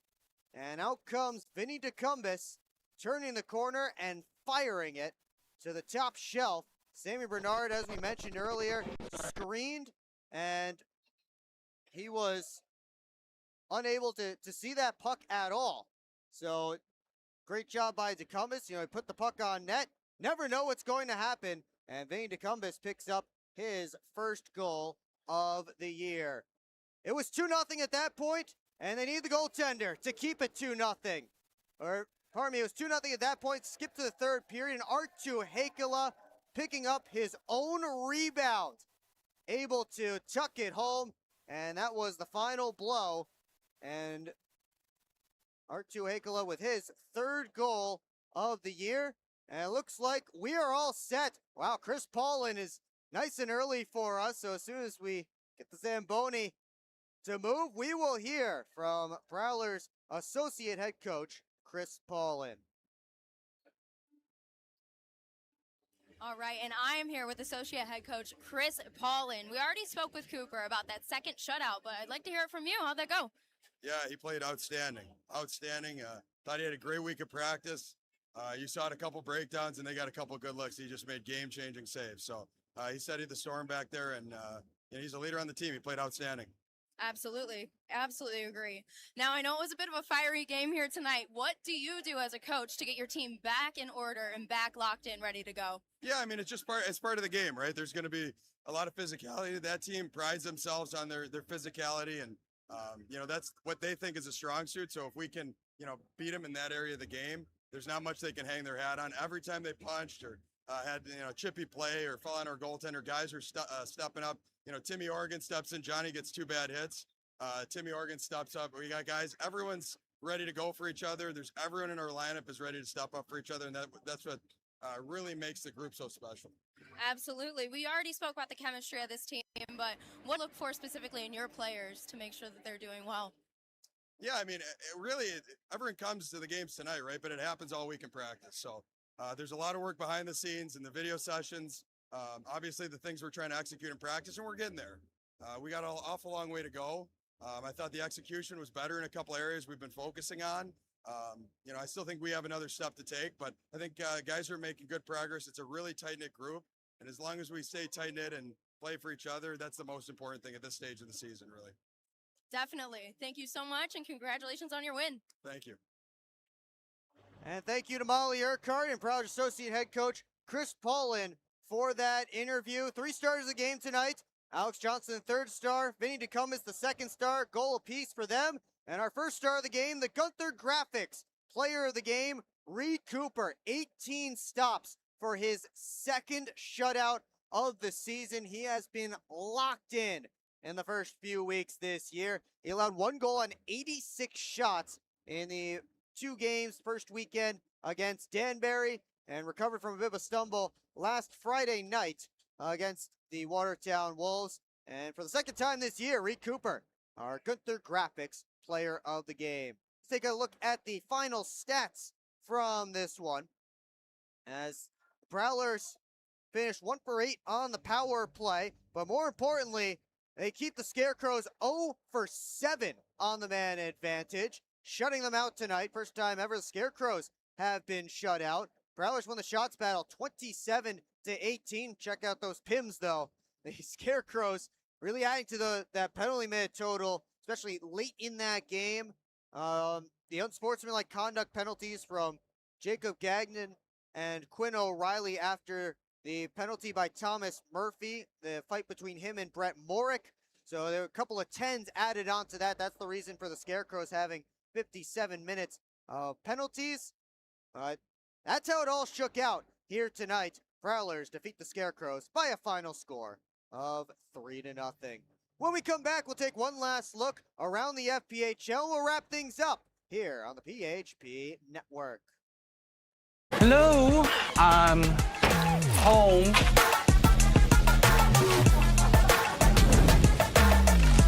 There he is. What is happening? Relax. We won. They brought back the snack wrap. Spicy or ranch? Spicy. Go. Yeah. Just one little bite. Can you stop? Oh, sorry. Gather your crew. Snack Wrap is back. This isn't working. LJ, pass me those flyers. No look behind the back pass. It's a hope play. I'll take. Come on. Gap up. Close the gap. Close the gap. What are we saying? This isn't working. We need a shift change. Let's bring in the professionals.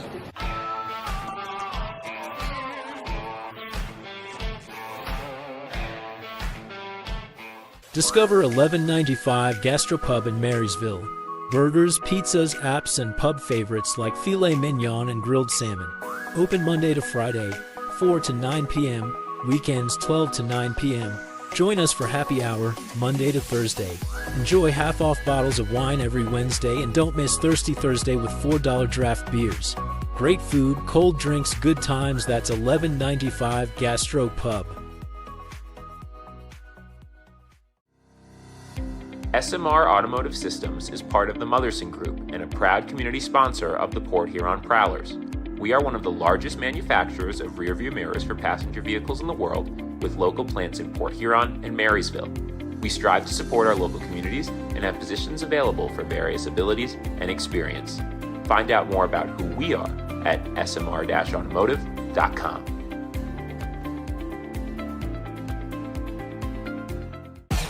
What's more authentic than a Hungry Howie's Detroit-style pizza? Nothing. We're not playing around with the pizza of our birthplace. Thick crust, cheese to the edge, sauce on the top. Where it belongs. We've seen a lot of fakes out there. Not here. This is authentic Detroit-style pizza.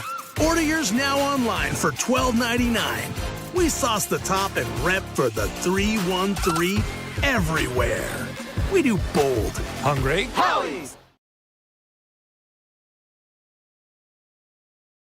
Will Wiggleman back one final time here to McMorran Place. We take one last look at our out-of-town scoreboard.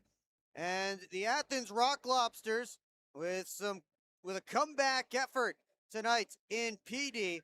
They defeat the Ice Cats by a final of 4-3. That one got a little nasty in the third period, but they score the final 3 goals of the game. Luke Crocher, the final goal, and that's the winner. Lobsters get the victory. Black Bears still hanging on to that 5-4 lead in the third period in Watertown. That one getting down to the final few minutes. Blue Ridge up big 5-1 on the Twin City Thunderbirds. Brandon Reller has his second of the game, and that is the 5th goal for the Cats. 5-1 all over the Birds in Winston-Salem. Moccasins lead the Zydeco 4-2 right now, as they are getting set for period number 3 down in Monroe. And of course, here tonight, the only shutout of the night in the FPHL, it's Reed Cooper with 18 saves. Prowlers with a 3-0 win. Well, that's going to do it for us here on the PHP Network. This edition of Port Huron Prowlers Hockey was produced and directed by Christian Jackson. Graphics operator was Zach Dotson. On the cameras tonight, Kim Light, Aiden Bricker, Reagan Hayden, and more. We will be back tomorrow night when the Prowlers take on the take on these same Topeka Scarecrows. Puck drop 7:05 p.m. and the pregame show starts at 6:45. It's all right here on the PHP Network, but if you can be here, be sure to be here. For my sideline reporter, Molly Urquhart, and the entire crew, I'm Will Wiggleman, saying goodnight from historic McMorran Place.